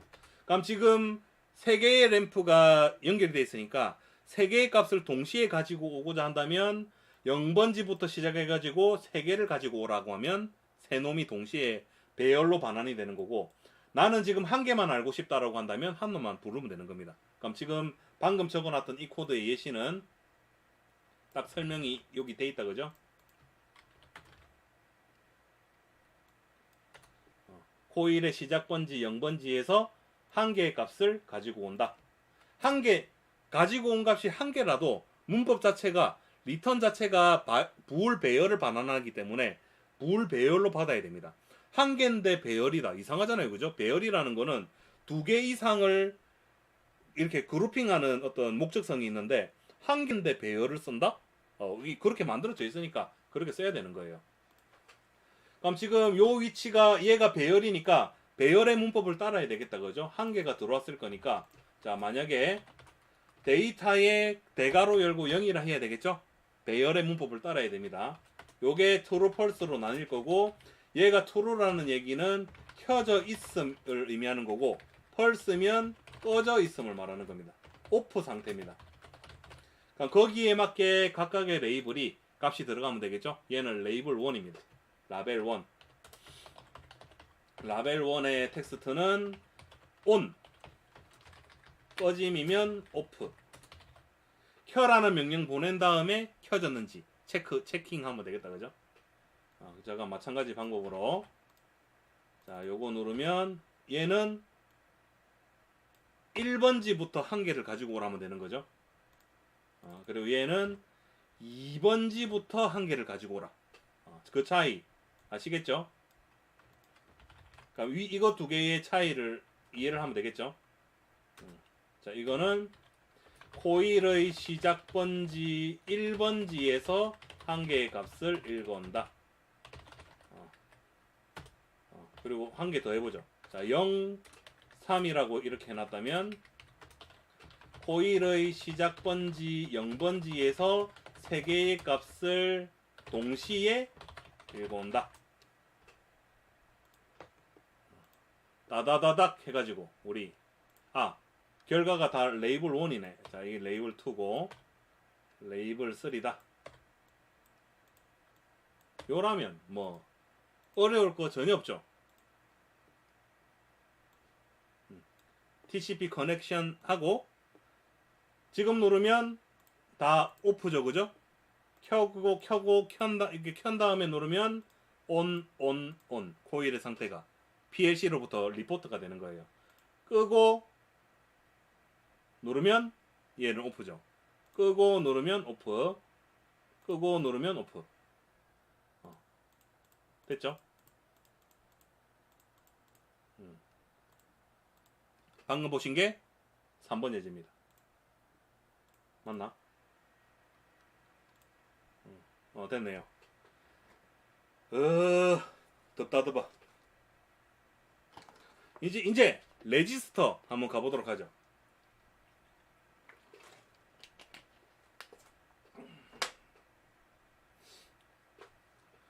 자, 지금 PLC의 요 디폴트 모드버스 상태가 어떻게 되어 있냐면 설정이, 자, 요거를 알아야 우리가 쓸 수가 있겠다, 그죠? 요 주소 두 개가 있는데요. 안 건드리고 그냥 쉽게 그대로 가도록 하겠습니다. 지금 요게 읽기 전용 레지스터인 거고, 레지스터, 요거는 읽고 쓰기 겸용 레지스터입니다. 그럼 요 주소가 0번지부터 시작해가지고 읽기 전용이라는 것은 나중에 우리가 홀딩 레지스터라고, 인풋 레지스터라고 불러요. 인풋 레지스터. 그리고 얘는 홀딩 레지스터라고 부릅니다. 그리고 당연한 얘기겠지만 읽기 전용 레지스터는 읽기 전용이니까 쓰기 관련된 기능이 없겠죠? 읽는 것만 있고, 얘는 읽고 쓰기 겸용이기 때문에 라이트 하는 거하고 리드하고 한 쌍으로 있습니다. 한 쌍으로.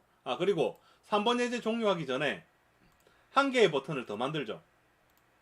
여기서 멀티플 코일도 한번 점검해 볼 겸 모든 코일을 다 켜고 끄는 버튼을 한번 만들어 보는 거예요.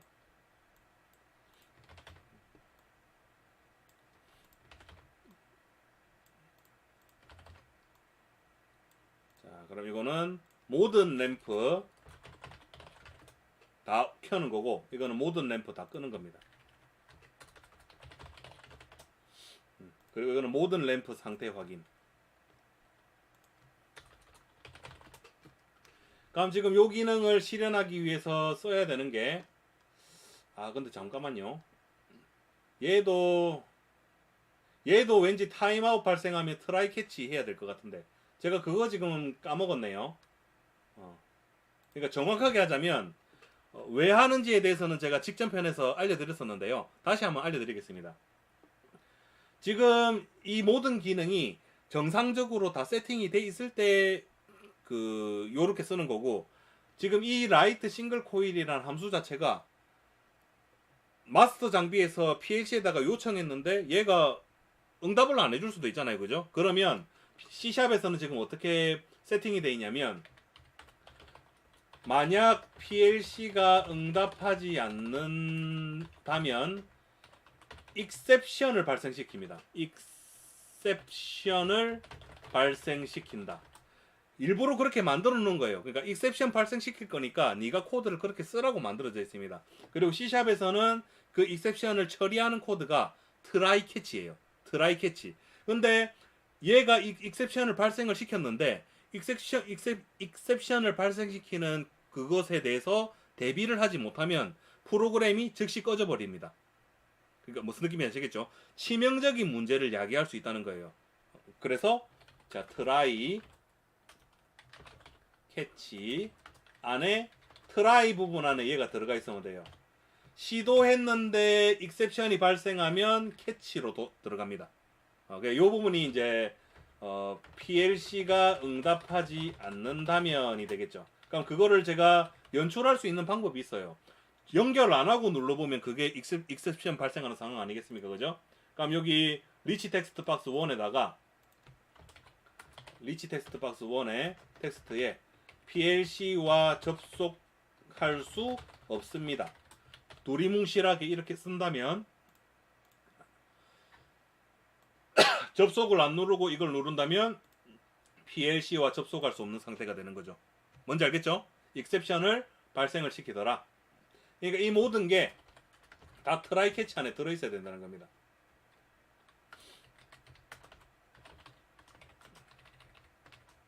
생각난 김에 사도록 하죠.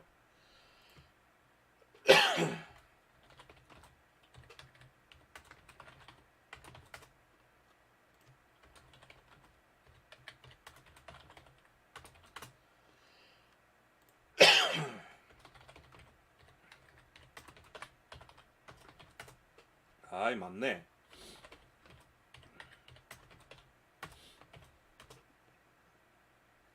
얘는 이 전체가 트라이 캐치죠. 트라이 캐치. 트라이 캐치.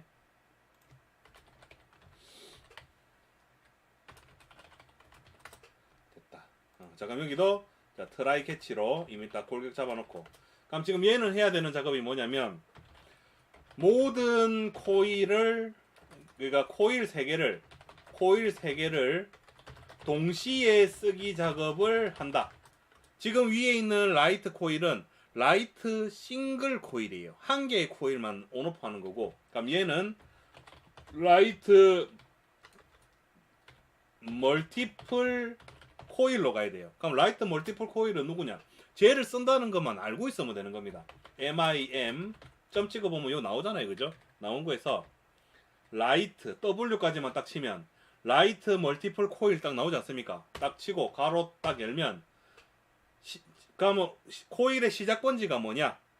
0번이고, 두 번째 제어 명령이 뭐냐?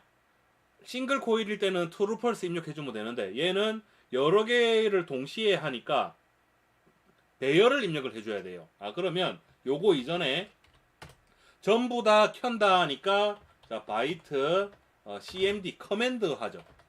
배열이고 중괄호 열고 닫고 요 안에 다 켜는 거니까 true 새놈의 상태가 이런 배열의 모양으로 딱 들어가면 되는 거예요. 바이트가 아니고 부울이다, 그죠? 부울 배열로 딱 이렇게 만들어주고, 그리고 요 cmd를 두 번째 매개 변수에 딱 집어넣어준다. 그럼 이 말 자체가 뭐냐? 세 개를 다 켜라는 어떤 제어 명령이 되는 거죠. 그리고 얘도 라이트 하는 거니까 반환되는 값 자체는 크게 의미가 없으므로 보내주면 되더라. 그럼 라이트 멀티플 코일까지 우리 또 하지 않았습니까? 그 자, 해버렸네요. 자, 세 개의 코일에 동시에 쓰기 작업을 하겠다. 라이트 멀티플 코일이고, 자, 요거 이전에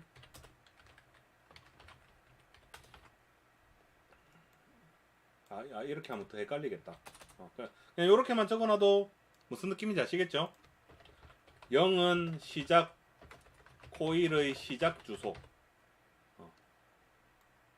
0번지부터 요 위에 있는 거 3개를 순서대로 쓰는 거니까 개수는 3개라는 게 요거 배열의 개수로 저 내부에서 전송이 이루어지겠죠.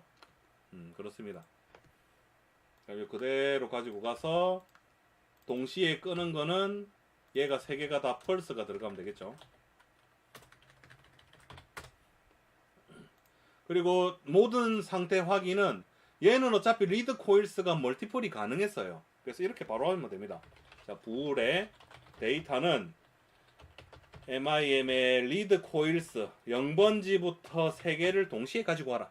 3개를 다 가지고 온 다음에 각각의 버튼을 눌렀을 때의 레이블 값 바꾸는 작업을 요 안에서 하면 되겠죠. 자, 데이터의 0이면 이렇게 하고, 데이터의 1은 두 번째 코일일 거니까 두 번째 거를 바꾸고, 데이터 2는 세 번째 걸 거니까 레이블 3를 바꾸고. 무슨 느낌인지 느낌이 좀 오십니까? 한번 해보도록 하죠. 자, 그럼 요거 딱 한 상태에서 지금 상태 누르면 다 지금 켜져 있죠, 그죠? ON으로 다 바뀌고, 전부 다 끄기, 전부 다 켜기, 끄기, 끈 다음에 누르면 전부 다 오픈 거고, 켠 다음에 누르면 전부 다 ON인 거고, 얘 중간에 끄고 누르면 얘만 오픈 거고, 그죠? 얘가 중간에 켜져 있더라도 다 켜라고 하면 켜지는 거고, 그죠? 땅땅땅 땅땅땅 끄고 켜고 끄고. 됐죠? 자, 방금 보신 게 여기까지 예제 3번으로 하도록 하겠습니다. 재밌네. 힘들다. 그러면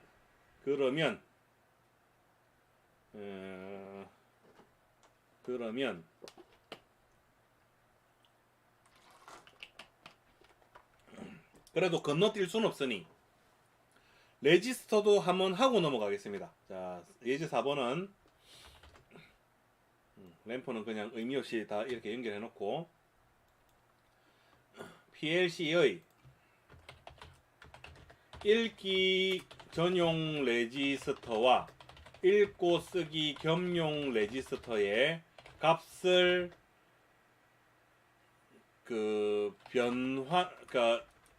레지스터를 제어하는 예시를 구현하시오. 지금 읽기 전용 레지스터가 %MW0으로 세팅되어 있고, 겸용 레지스터는 %MW100으로 세팅되어 있습니다. 안 건드리고 그냥 그대로 갈게요. 그러면 PLC 쪽 코드는 이거 똑같은데 4번이 될 거니까 더 번호만 바꿔서 저장하고 C# 코드에만 변화를 좀 주겠습니다. 지금 이거는 뭐 너무나 많은 기능이 추가가 됐으니까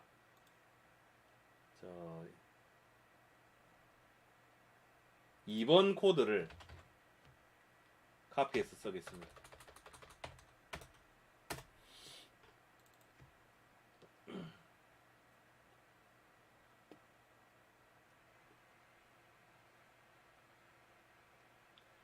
자, 그럼 이 예제는 좀 더 구체화 시켜보죠. 자, 요런 관계에 있을 때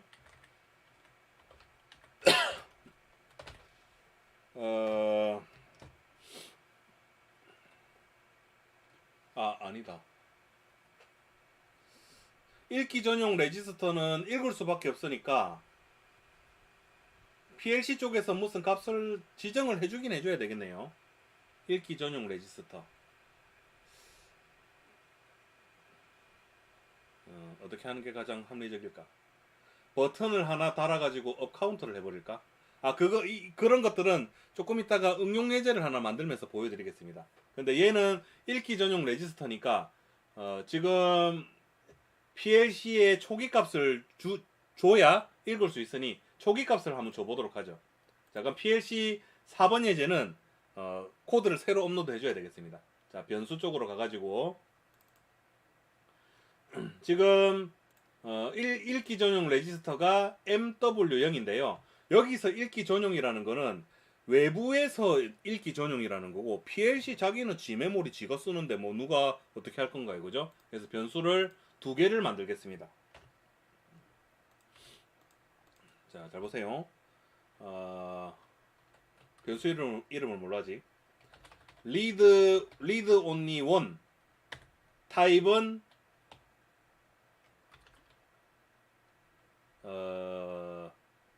하는 김에 타입의 변환까지도 한번 고려해보죠. 얘는 16비트짜리 부호가 있는 정수입니다. int입니다. 그리고 초기 값은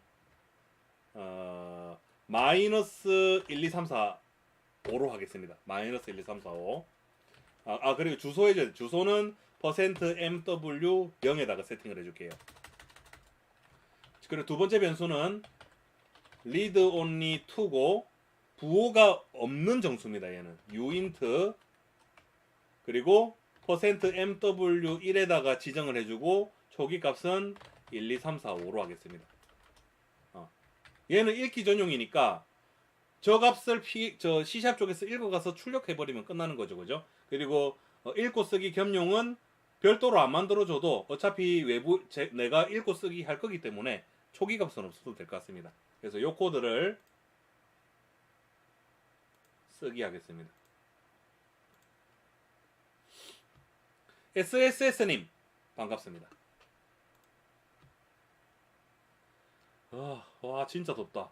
와 왜 이렇게 덥지? SSS님께서 열심히 라이브 방송을 참석해 주셔가지고 하사로 진급하셨습니다. 이제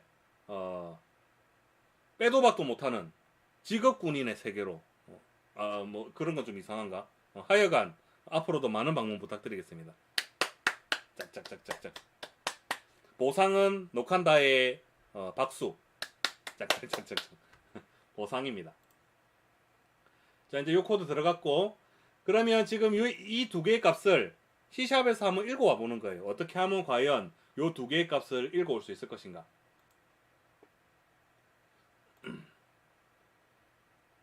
잠깐 요 화면에서 결과를 어디다 띄우지? 결과는 그냥 여기 밑에 여기다가 메모장 같은데 여기다 띄울게요. 글자 크게 해놨으니까. 자, 그럼 이거는 읽기 전 %MW0을 읽어올 거고요. 요거는 %MW1을 읽어올 건데, 이거는 PLC 내부에서 사용하는 어떤 메모리 기호고, 이거는 모드버스에서는 이렇게 안 쓰죠. 모드버스에서는 얘가 인풋 레지스터의 0번입니다. 인풋 레지스터 0번 값이고, 얘는 인풋 레지스터 1번 값입니다. 가로 안에 있는 거는 PLC에서 부르는 메모리고, 밖에 있는 거는 모드버스에서 사용하는 주소 체계입니다. 인풋 레지스터 0번 값이 곧 MW0이더라. 이제 이런 관계가 되는 거고, 그럼 이제 이 버튼을 누르게 되면, 자, 트라이, 캐치. 그럼 뭘 해야 되느냐, 지금. 인풋 레지스터 0번지에서 한 개의 값을 읽어온다. 한 개만 읽어오면 되는 거니까. 그럼 mim.read input register예요. input register. 주소는 0번지고 한 개 읽어오겠다. 개수는 한 개. 두 개 이상 읽어오려면 저 1자리가 2나 3으로 바뀌면 되는 겁니다. 그럼 얘는 반환하는 값이 ushort 배열입니다. ushort 배열 데이터 이렇게 되는 거죠.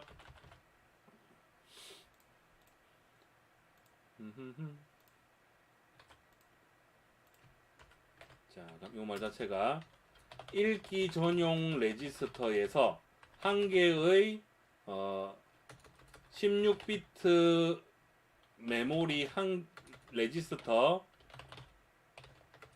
한 개의 값을 읽어 오겠다 라는 말이 요 아래쪽에 코드가 되는 거고, 요렇게 쓰고, 대신에 요 지금 이 데이터를 출력해 보면 얘가 마이너스 1, 2, 3, 4, 5가 나와야 되잖아요. 근데 마이너스 1, 2, 3, 4, 5가 당연히 안 나올 거라 했습니다. 그 경우도 한번 보고 가죠. 이 텍스트는 데이터의 0을 문자열로 바꾼다. 출력하라는 말입니다. 한번 보도록 하죠. 그럼 여기서 접속한 다음에 누르면 마이너스 1, 2, 3, 4, 5가 안 나온다. 그죠? 당연한 겁니다. 왜냐면 보내는 쪽에서는 음수로 보냈는데, 그러니까 부호가 있는 정수로 보냈는데, 얘는 ushort는 부호가 없는 정수예요. 근데 얘가 반환하는 값이 ushort이기 때문에 어쩔 수 없이 이렇게 해야 했는데요. 그러니까 요 사이에 ushort를 부호가 있는 16비트 정수가 short입니다. short로 변환해야 한다. 그러니까 마치 PLC에서는 uint를 int로 바꾸는 거하고 같죠. uint를 int로 바꾸는 거하고 같으니까, 그거는 일단 뭐 뾰족한 방법이 없다면 뭐 보수 취해 가지고 계산할 수 있는 분들은 그렇게 계산하시고, 저는 단계적으로 볼 때 이 방법이 가장 절차적으로 봤을 때 간단한 방법인 것 같아서 이 방법으로 하도록 하겠습니다. 외우기도 좋은 것 같고. 자, 먼저 그 16비트를 8비트 두 개로 쪼갠다. 이게 출발점이에요. 자, 바이트 배열 템프 임시 변수 템프로 하겠습니다. 얘는 비트 컨버터라는 게 내장이 돼 있어요. 비트 컨버터의 get byte 함수 안에 데이터의 0을 집어넣어 줍니다. 데이터의 0이 조금 전에 부호가 ushort였잖아요. 그죠? 얘를 집어넣어 주면 바이트 배열 두 개로 짠 하고 쪼개져요. 그럼 이제 그 다음 작업이 8비트 두 개로 쪼개진 것을 16비트로 다시 합친다. 다시 합치는데 합치는 자료형을 short로 할 거예요. 그러니까 여기는 short num은 비트 컨버터의 to int 16입니다. to int 16의 temp인데 temp라는 배열의 오프셋을 지정을 해줘야 돼요. 어디부터 두 개를 변환을 하면 되느냐? 0부터. 이 temp라는 변수가 배열이 0, 1 지금 두 개가 있으니까 0부터 두 개를 16비트를 8비트 두 개를 합쳐가지고 요 안에다가 집어넣으라 그 말이에요. 그리고 요 num이라는 값을 문자열로 변환해라 라고 하면 ushort를 short로 바꾼 어떤 셈이 되는 거고, 그 결과가 마이너스 1, 2, 3, 4, 5가 나오는 거지다. 됐죠? 그리고 얘는 어차피 부호가 없는 정수로 이미 세팅이 되어 있으니까 가지고 와서 그냥 출력하면 됩니다. 요런 변환하는 작업 얘는 필요 없고, 대신에 1번지부터 한 개 가지고 와야 되고, 그 값은 1, 2, 3, 4, 5죠. 그죠? 1번지에서 한 개 가지고 오고, 요 데이터의 0을 문자열로 변환해 가지고 리치 텍스트 박스에 출력을 해라 이 말입니다. 됐죠? 두 개의 값을, 얘는 읽기 전용이니까 읽을 수밖에 없어요. 그래서 이 결과가 이게 땡입니다. 그럼 여기서 이어서 그 다음은 뭘 하냐면, 자, 읽기 전용 레지스터에 그러니까 %MW0에 마이너스 1, 2, 3, 4, 5를 대입하고 %MW1에 1, 2, 3, 4, 5를 대입해서 C샵에서 그 리드 인풋 레지스터로 읽어 드린 다음 각자 자료형에 맞게 변환하기. 그리고 이제 4번은 %MW100이 읽고 쓰기 겸용 레지스터니까 자, 요 주소에 %MW100에 내가 원하는 16비트 값을 입력하는 예시 보이기.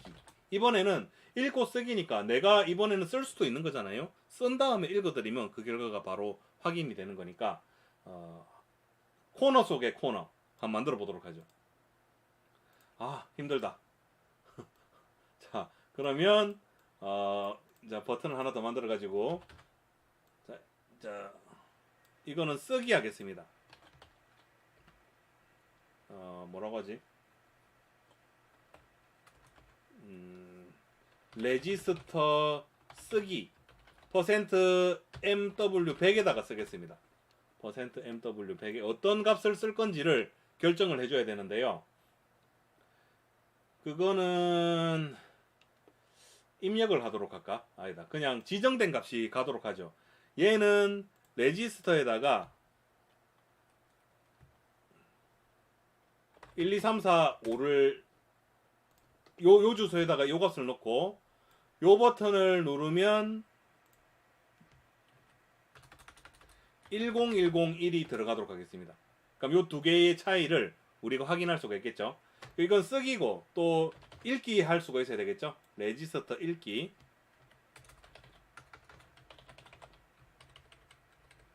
%MW100에서 읽어오기 작업을 할 건데요. 요 레지스터는 홀딩 레지스터입니다. 홀딩 레지스터.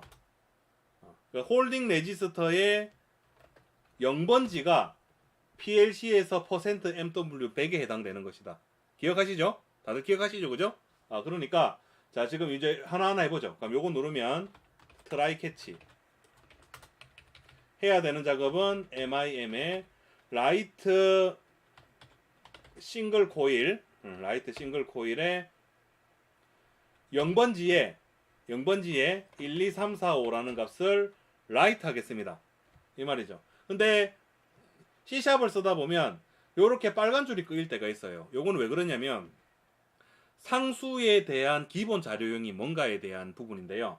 우리가 그냥 여기다가 숫자를 쓰게 되면 C샵은 이 숫자를 32비트 정수로 취급을 합니다. 32비트 정수. 근데 지금 이 자리는 16비트 정수가 들어가야 되는 자리잖아요. 그래서 워닝을 띄워주는 거예요. 마찬가지로 소수점을 입력을 합니다. 123.45 소수점이 있는 값이면 제가 이거를 플로트에다가 집어넣습니다. 그러면 또 빨간 줄이 꺼여요. 이 빨간 줄의 의미는 뭐냐? 소수점에 대한 기본 자료형은 C샵에서는 더블이에요. 그런데 더블을 플로트에 집어넣으니까 에러가 생깁니다. 그런데 얘를 더블이라고 쓰면 빨간 줄이 없어지잖아요. 그죠? 그리고 얘 플로트를 명시적으로 이렇게 형변환을 해줘도 빨간 줄이 없어집니다. 지금 저기 적어놓은 저 숫자는 더블이 아니에요. 오해하지 마세요. 더블이 아니고 플로트입니다. 이 말이고 요거를 더 줄여서 쓰는 표현이 F 이렇게 하면 됩니다. 요런 규칙이 있어요. 그러니까 지금 요 빨간 색깔 이 부분이 32비트 정수기 때문에 이렇게 된다면 여기다가 Ushort로 명시적으로 형변환을 해주면 잘못 썼나? 되지 않겠습니까? 그죠? 안 없어지네.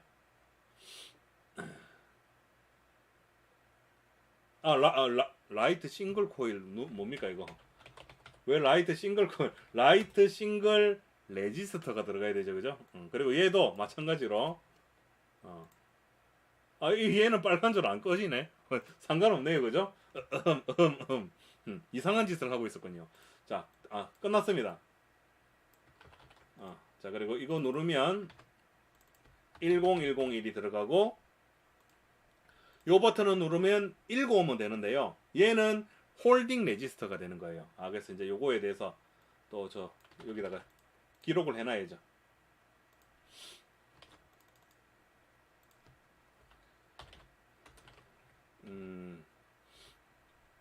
읽고 쓰기 겸용 레지스터 0번지에 1, 2, 3, 4, 5라는 16비트 값을 입력하겠다. 쓰기 작업하겠다 이 말이고, 자 지금 여기 쓸 코드는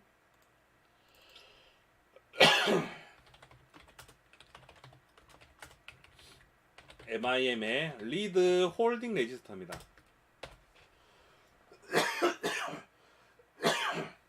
사용 방법은 인풋 레지스터하고 똑같습니다. 0번지에 한 개 가지고 와라. 반환값은 ushort입니다. ushort 배열. 됐죠? 요 말 자체가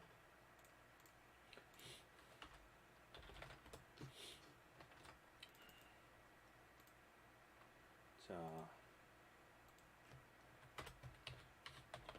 읽고 쓰기 겸용 레지스터 0번지에서 16비트 값을 읽어와라 이 말이죠.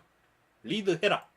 한 개 읽어와서 딱 담은 다음에 그 결과를 리치 텍스트 박스에다가 출력을 하는 겁니다. 이렇게 간단하죠? 그러면 값이 바뀌었냐 안 바뀌었냐 확인할 수가 있겠죠. 자 먼저 접속한 다음에 그냥 눌러 보겠습니다. 그럼 0이라는 값이 들어있죠. 초기 값이 없으니까. 근데 이 버튼을 누른 다음에 누르면 1, 2, 3, 4, 5가 나오죠. 요거 누른 다음에 누르면 10101이 나옵니다. 됐죠? 누르고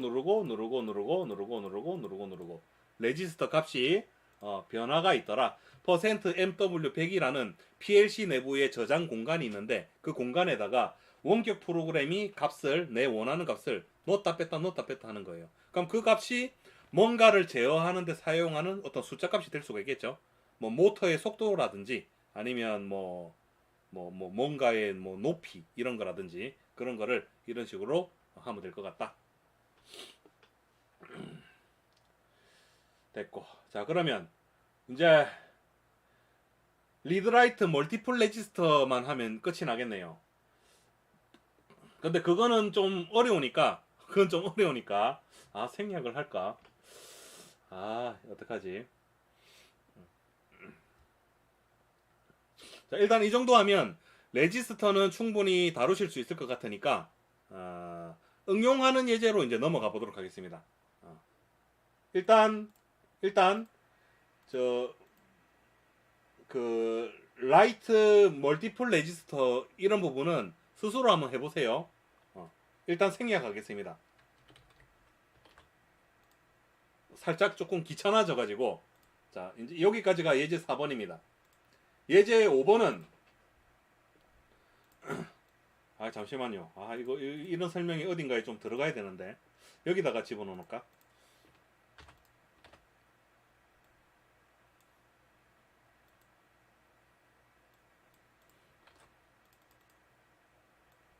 됐다. 자 예제 5번은 여기다가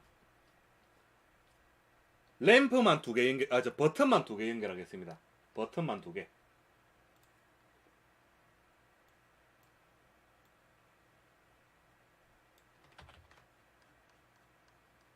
복사를 안 해놨네.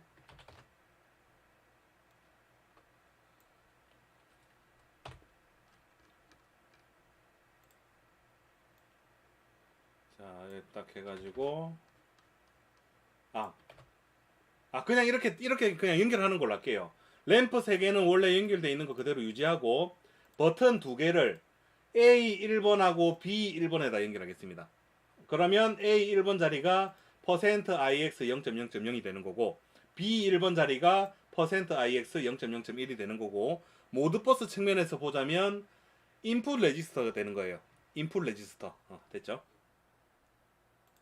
읽기 전용 레지스터래. 코일. 읽기 전용 코일. 거기다가 빨간 버튼을 0번 A 1번에다 연결하겠습니다.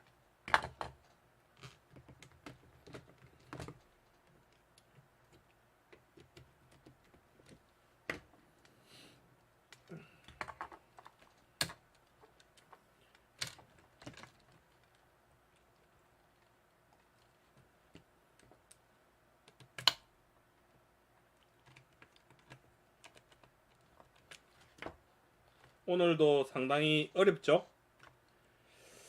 녹한다가 늘 지금 하고 있는 게 만만하지가 않습니다. 알아야 되는 게 너무 많아요.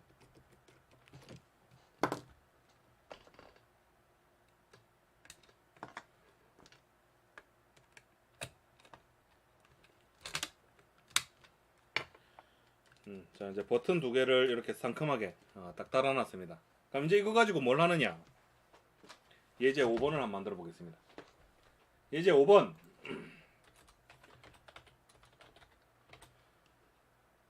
예제 5번. 자, %ix 0.0.0 버튼을 누르면 PLC 내부의 메모리 그 PLC 내부에 어떤 변수에 PLC의 %MW0의 값이 1씩 증가하고 %ix 0.0.1 버튼을 누르면 %MW0의 값이 1씩 감소할 때 원격 제어 프로그램에서 현재 카운터 값을 읽어서 화면에 출력하시오. 그럼 지금 여기서 우리가 생각해야 되는 것은 버튼을 누르는 거는 원격 제어 프로그램에서 관심이 없어요. 요 카운터 값이 중요한데 일단 1번 업 다운 카운터기 때문에 %MW0이 음의 값을 저장할 수 있어야 하기 때문에 적절한 자료형이 선언되어야 한다. 그러니까 유인트는 안 된다는 거죠. 유인트는 불가. -1하는 버튼을 계속 누르면 0에서 한 번 더 누르면 -1, -2 이렇게 내려가야 되잖아요.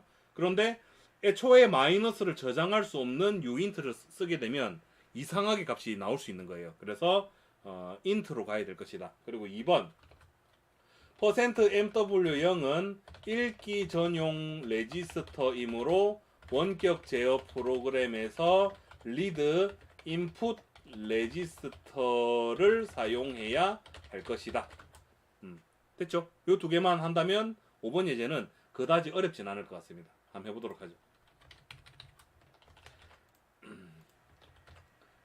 일단 이러한 프로그램을 PLC에다가 줘야 되니까 그거부터 한번 짜보도록 하죠. 물론 PLC에 들어가는 모든 지금 프로그래밍 언어는 ST로 하고 있습니다. 녹한다는 그거밖에 할 줄 모르기 때문에 자 그러면 얘는 지우고 자 요거를 이제 카운터라고 하겠습니다. 아까 리드 온이라고 만들어 놨던 거를 카운터로 하고 음의 값을 저장할 수 있는 게 인트이기 때문에 인트 잘 선언돼 있다 그죠? 그리고 메모리는 %MW0이고 초기 값은 0으로 하겠습니다. 자 그럼 여기서 이제 제어 프로그램은 이제 작성하면 되겠죠. 버튼 두 개도 추가해야 되겠네요.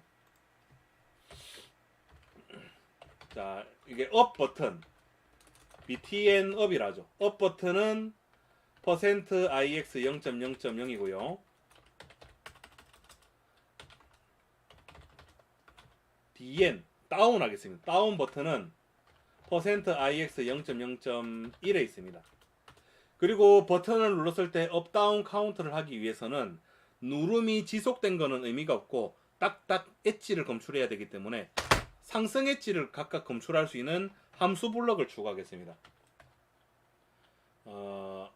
btn 업의 엣지 이런 식으로 한번 해보죠. 그리고 얘는 타입이 r 엣지 맞나?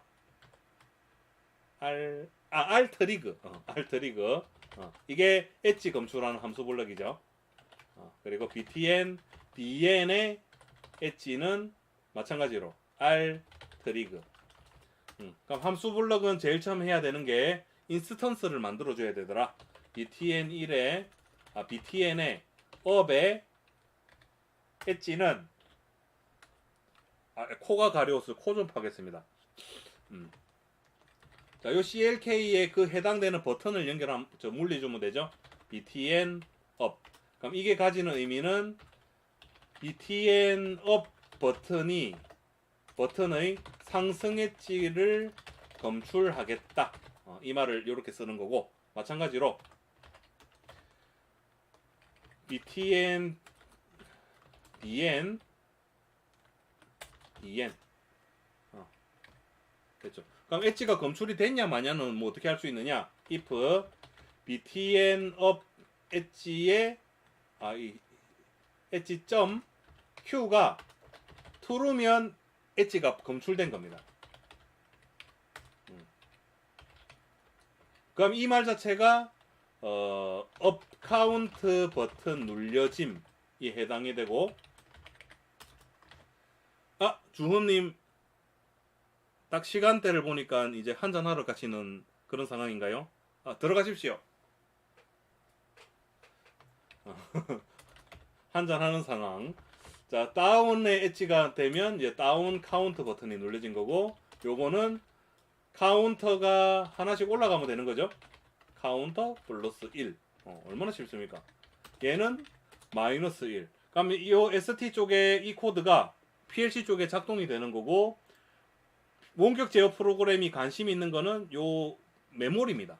그리고 그 메모리는 요 FENet에서 모드버스 설정에 여기 매핑을 해놨으니까 리드 인풋 레지스터로 그냥 읽어가면 끝이 나는 상황이더라.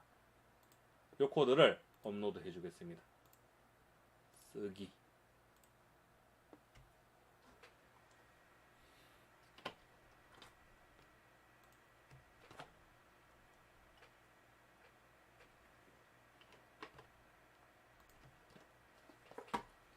이제 여기까지 연습이 되면 이걸 응용하는 거는 RTU 하던 거하고 뭐 아무런 차이가 없어요. 그냥 똑같이 하면 되는 겁니다. 대신에 이제 아니다. 아니다. 똑같이 하면 되겠네요. 똑같이 하면 됩니다. 그러면 이제 C# 쪽에 5번 예제를 한번 만들어 보죠.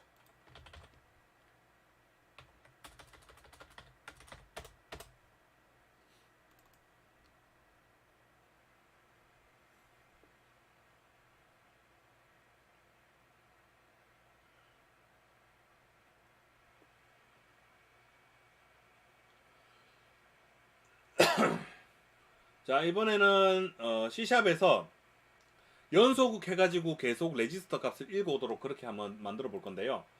그렇게 어렵게는 안 할 겁니다. 인터페이스를 좀 축소해가지고, 자, 이번에는 이 버튼을 누르면 역할을 카운터 값 측정 시작이라고 하고, 요거는 측정 종료라고 붙이겠습니다. 카운터 값 측정 종료. 마그마 스톤님 반갑습니다. 그리고 그 측정한 결과는 요 아래쪽에 레이블로 엄청나게 크게 한번 출력을 해보죠.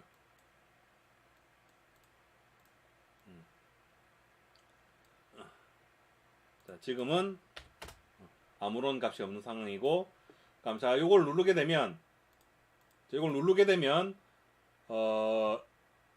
0.5초 간격으로 자동적으로 C샵에서 PLC 쪽에 계속 리퀘스트를 보내도록 한번 만들어 보는 거예요. 그렇게 하려면 이미 전략은 나와 있죠. 자, 타이머라는 걸 추가하는 거예요. C샵에 타이머 추가하시고, 타이머의 요 인터벌을 500으로 잡겠습니다. 요 500의 의미는 0.5초, 2분의 1초, 1초에 두 번 하는 거. 됐죠?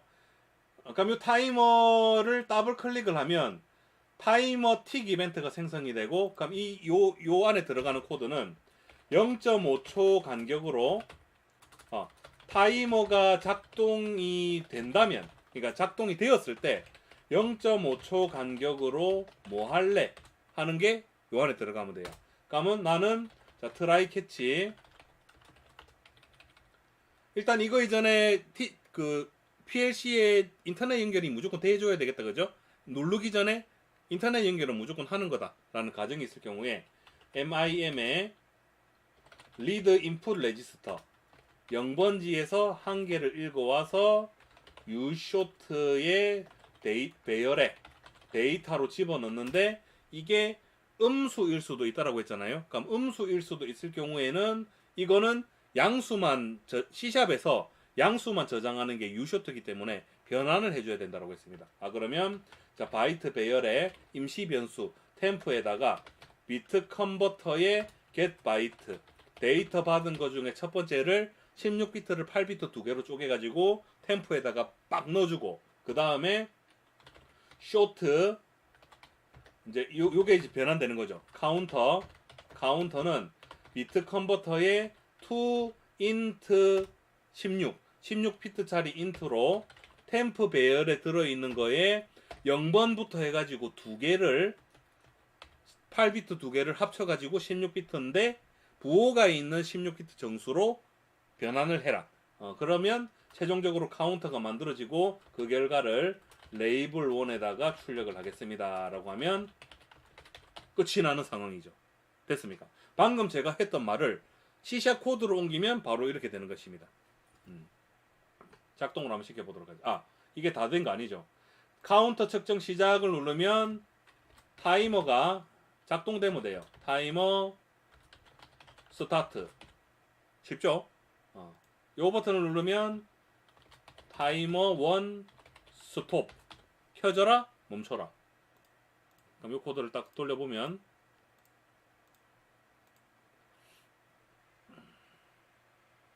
왜 안 켜지냐. 자 일단 접속해줘야 되겠죠. 접속하고 요거 누르면 0이라는 값이 여기 나오죠. 그럼 요 상태에서 제가 이게 빨간 버튼이 업이고 요 녹색 버튼이 다운입니다. 업, 업, 업, 업, 업, 업, 업, 업.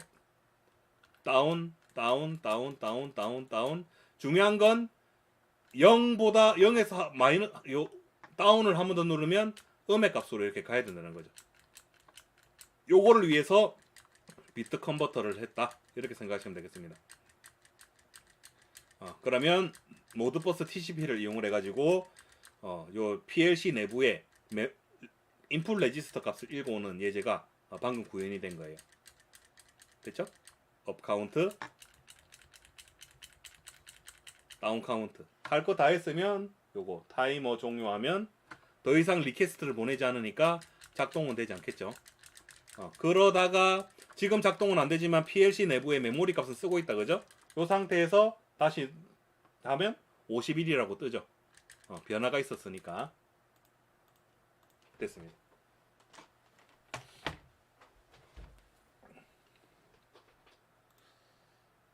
방금 보신 게 5번 예제. 코드하고 부가 자료는 제가 라이브 방송 끝나고 여기다가 집어넣어 놓도록 하겠습니다. 그 ST 코드하고 C# 코드하고 사이좋게 넣어 놓을 테니까 그 나중에 참고하시면 되겠고, 이제 또 기본적으로 해볼 수 있을 만한 좋은 게 뭐가 있을까?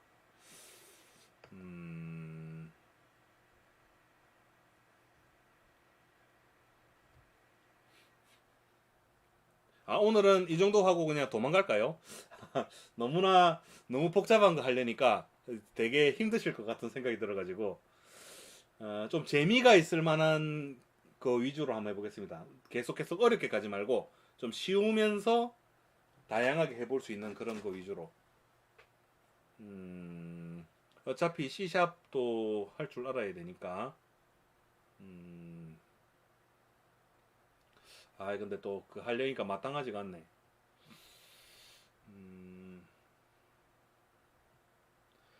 지금 이제 극복해야 되는 게 안 한 게 한 게 있는데요. 레지스터에 32비트나 64비트 읽고 쓰는 거. 뭐 그런 거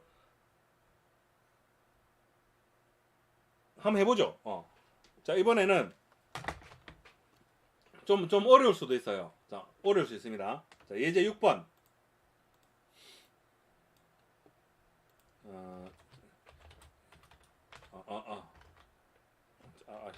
자, 예제 6번. 조건은 비슷합니다. %ix 0.0.0의 버튼을 누르면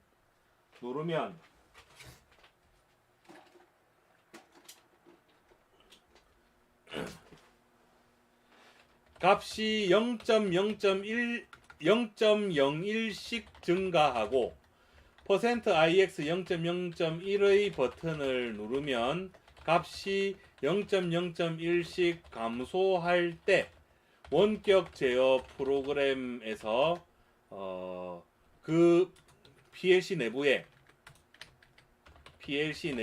값을 모니터링 할 수 있도록 하시오. 램프는 큰 의미 없습니다. 얘도 그냥 나 뭐 하고 있냐? 자, 카피 해가지고 그냥 램프는 의미 없으니까 요 예제에서는 그냥 지워 놓을게요. 괜히 헷갈릴 수가 있으니까.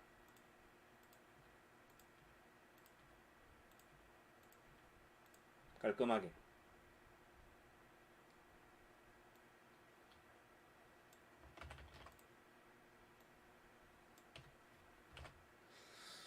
자, 이번에는 그러니까 여기서 지금 우리가 극복해야 되는 게 소수점이라는 개념이 생겼어요. 소수점이 있는 변수를 다룰 때는 PLC에서 뭐 쓰더라? 플로트라고 별도로 있던가?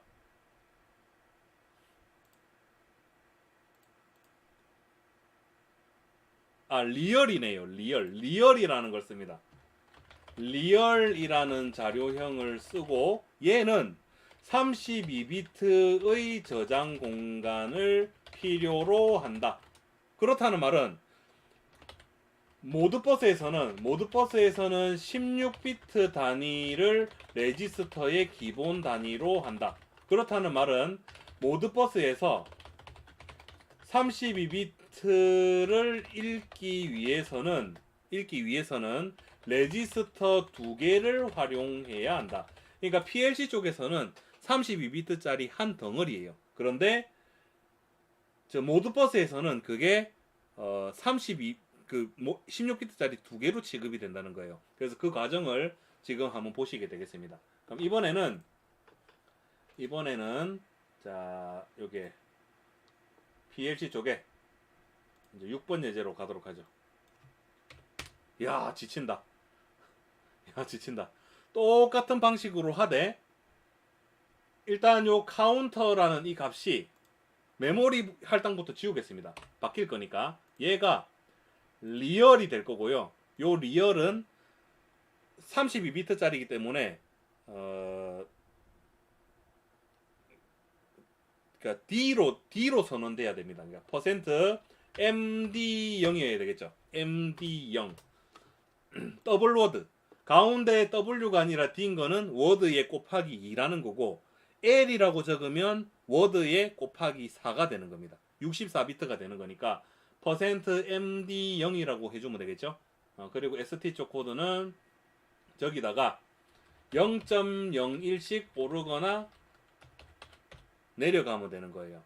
그럼 일단 여기까지 해가지고 PLC 내부의 값이 어떻게 변했는지 먼저 한번 보도록 하겠습니다.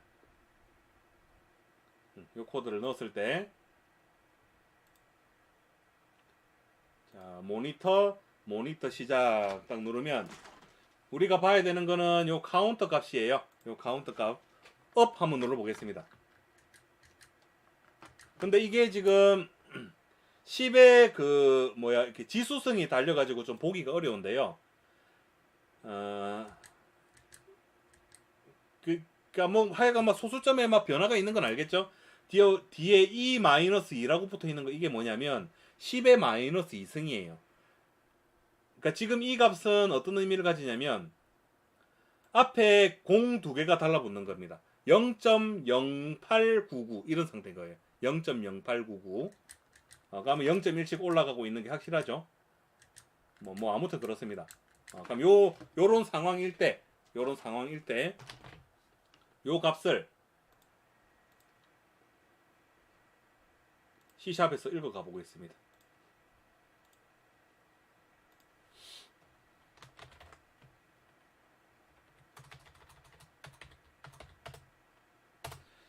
자, 그리고 이 예제를 오늘의 마지막 예제로 한번 잡아보도록 하죠.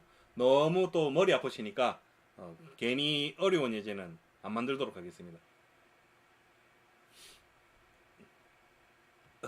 귀찮아서 그런 게 아니고 한 가지 정도만 더 해보죠.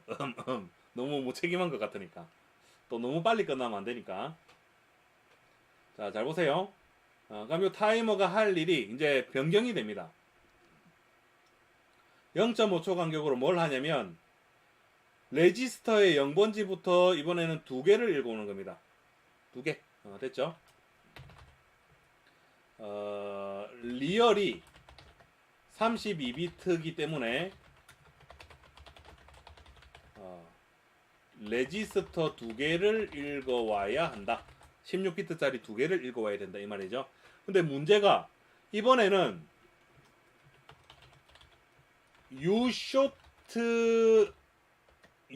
그러니까 부호가 없는 정수 32비트를 실수형으로 어떻게 만들 것인가. 요거에 이제 C샵 테크닉이 여기서 들어가야 되잖아요. 그럼 이거는 자, 제가 알려드리겠습니다. 먼저 각자 데이터를 16비트를 각각 2개로 쪼개는 거예요. 그러니까 먼저 바이트 배열의 템프1은 비트 컨버터의 get 바이트 데이터 0 레지스터 첫 번째 거를 16비트를 8비트 2개로 쪼개고, 그리고 두 번째 16비트를 템프2에 16비트로 쪼갠 다음에 얘를 바이트 배열 한 덩어리로 합칠 겁니다. 자, 바이트 템프3 얘는 그냥 비어있는 거 4개로 딱 만든 다음에 카피하는 거예요. 템프3의 0은 템프1의 0이고 템프3의 1번은 템프1의 1번이고, 그럼 템프 1번 거는 2개 다 들어갔죠. 자, 템프3의 2번은 템프 2번의 0이고 템프3의 3번은 템프 2의 1번이다.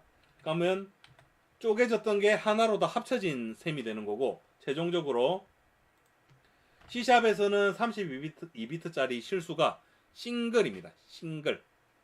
플로트라고 해도 됩니다. 자, 플로트 카운터는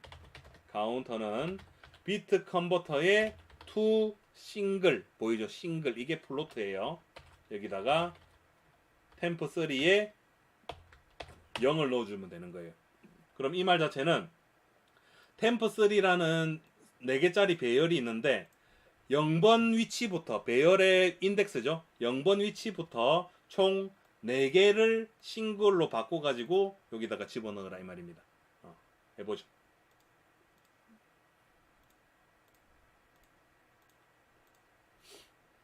나와라.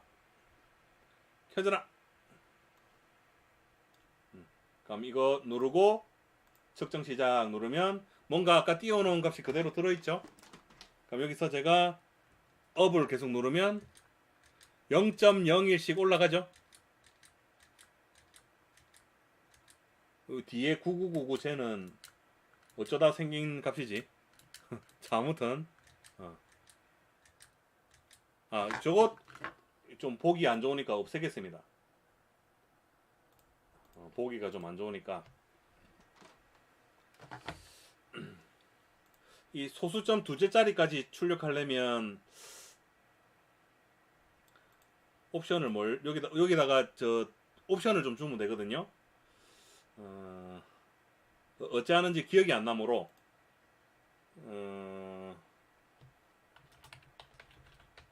소수점 2개짜리까지만 출력하기. 그러면 일단 간단한 방법이 있어요. 어떻게 하냐면, 자, 카운터는 일단 카운터 자기 거에다가 지 거에다가 100을 곱해서 소수점 2개짜리를 상수 부분으로 옮깁니다. 정수 부분으로 올립니다. 그런 다음에 얘를 인트로 형변환을 해요. 요까지 한 거를. 그러면 소수점이 싹 날아가겠죠. 소수점이 싹 날아간 얘를 다시 100으로 나누는 겁니다. 근데 빨간 줄이 끄이는 이유는 아까 이미 설명을 드렸어요. 저 100.0이라는 거는 플로트가 아니고 떠버리니까 에러가 나니까 100F라고 쓰면 됩니다. 실수로 나누겠다. 그러면 소수점 둘째 자리까지만 남겠죠. 소수점 둘째 자리가 위로 소수점 위로 올라갔다가 소수점이 싹 다 날아간 다음에 다시 100이 나눠졌기 때문에 소수점 둘째 자리만 딱 살아있는 거예요. 과연 그렇게 될지. 됐다 그죠? 0.18. 자, 0.1씩 올라가거나 내려가니까 지금 정확하게 나오고 있는 거죠? 0.1씩 올라간다. 0.1씩 내려간다. 내려가다가 0이 되면 이제 마이너스 값이 나오겠죠. 마이너스? 안 나오는 줄 알았네. 짜잔! 다 됐습니다.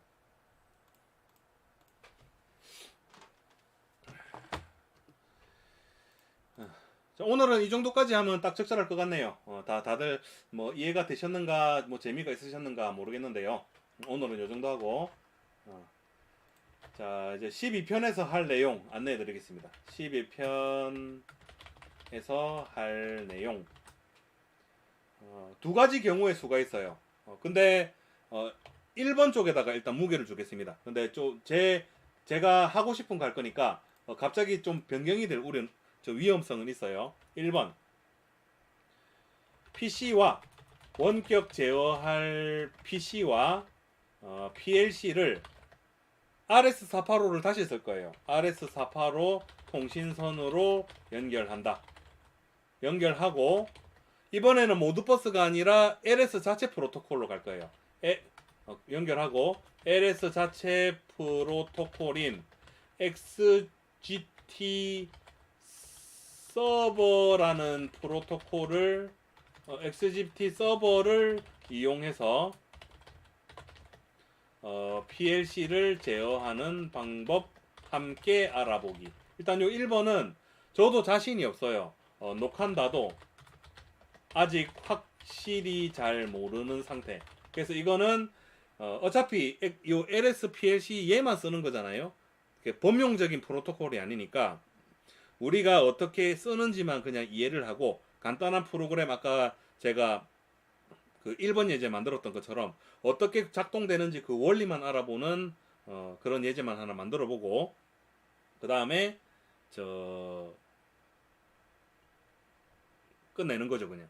이거 그러니까 너무 깊이 있게 하지는 말고 이렇게 되는 거구나 하고. 그리고 이게 1안이고 2안은 11편에서 오늘 했던 거죠 그죠? 오늘 했던 내용을 조금 더 깊이 있게 해본다. 근데 이거는 좀 제 생각에는 좀 회의적입니다. 왜냐면 모드버스 RTU에서 했던 것과 별반 차이가 없으므로 TCP 버전으로 예제를 여러 개 만드는 게 큰 의미가 있는가? 라고 했을 때 제 생각에는 큰 의미가 없는 것 같아요. RTU에 했던 예제를 조금만 생각을 해보면 TCP 버전으로 바꾸는 거는 그다지 어려운 문제가 아니에요. 그래서 충분히 하실 수 있을 것 같으니까 TCP는 그냥 이렇게 쓸 수 있는 것이다 하고 내일은 요 XGT에 대해서 같이 한번 해보는 거죠. 저도 이거 아직 잘 모르겠기 때문에 라이브 방송 끝나고 제 나름대로 한번 테스트를 해보겠습니다. 그리고 나서 내일 한번 같이 해보도록 하죠. 자, 이제 질문 있으신 분 있으면 질문하시고요. 질문이 없으면 녹한다는 오늘의 방송 분량을 다 채웠으니까 끝마치도록 하겠습니다. 그리고 오늘 녹한다가 한 3시간여에 걸쳐가지고 열심히 라이브 방송을 했는데요. 이 내용을 보시고 많은 도움이 되었다, 재미가 있었다, 흥미진진했다 이런 생각이 드시면 이 화면 중앙 하단에 가만 보시면 녹한다의 콘텐츠 후원 계좌가 있습니다. 이쪽으로 더 좋은 콘텐츠를 만들라라는 순수한 의미로 녹한다에게 콘텐츠 후원금을 이렇게 보내주시면 제가 더 좋은 콘텐츠를 만드는데 그 시드머니로 잘 활용을 하도록 할 테니까요. 그렇게 좀 부탁을 드리고 그리고 또 다른 후원해 주시는 방법으로 지금 요 위쪽에 채팅창에 보시면 빨간 줄로 막 이렇게 돼 있는 분들 계시죠, 그죠? 녹한다에게 정기적으로 이렇게 그 유튜브 시스템을 이용해서 후원을 해주시는 분들인데요. 한마디로 제 유튜브 채널에 유료 회원으로 등록해 주시는 방법이에요. 제 채널이나 아니면 제 아무 동영상이나 보시면 멤버십이라는 버튼이 있을 겁니다. 누르시고 유튜브에다가 적당한 금액대를 보시고 결제를 하는 거예요. 그러면 유튜브가 33%를 떼먹고 남은 금액을 녹한다에게 돌려주는 방식입니다. 유튜브에게 좀 떼먹히긴 하지만 장점이 있다면 카드 결제가 가능하다. 약간 그런 부분이 있고 전자의 방법하고 그러니까 계좌이체와 후자의 방법하고의 장단점을 논하자면 물론 보내주시는 그 마음이 저한테 100% 전달되는 게 가장 좋지 않습니까? 그죠? 그래서 전자의 방식이 금전적인 측면에서는 더 좋다고 볼 수가 있는데 편의성 측면에서는 후자의 방법이 더 나을 수도 있다. 뭐 아무튼 그거는 해주시는 분들의 어떤 마음에 달려 있는 거니까 적당히 스스로 좋은 방법을 선정을 해주시면 될 것 같고 그 다음 원활한 소통을 위해서 카카오톡에 채팅방을 만들어 뒀습니다. 카카오톡 채팅방 검색하는데 가셔가지고 심심한 녹한다 심심한 녹한다라고 검색하시면 제가 만들어둔 채팅방 나올 거니까요. 들어오셔가지고 즐겁게 노시면 되겠습니다. 방금까지 한 게 늘 고정적으로 하는 마무리 멘트였습니다. 자, 뭐 이제 더 이상 질문하실 분 없죠, 그죠? 없으시면 조금 전에 안내해드렸던 채팅방에 오셔가지고 더 궁금한 거 있으면 오셔서 녹한다를 찾으시고 그리고 내일 라이브 방송 또 할 거니까요. 내일 화요일 화요일 아니구나 목요일이죠, 그죠? 목요일 오후 8시 15분에 또 오늘과 같이 나와가지고 라이브 방송을 또 이어나가 보도록 하겠습니다. 끝났습니다. 카트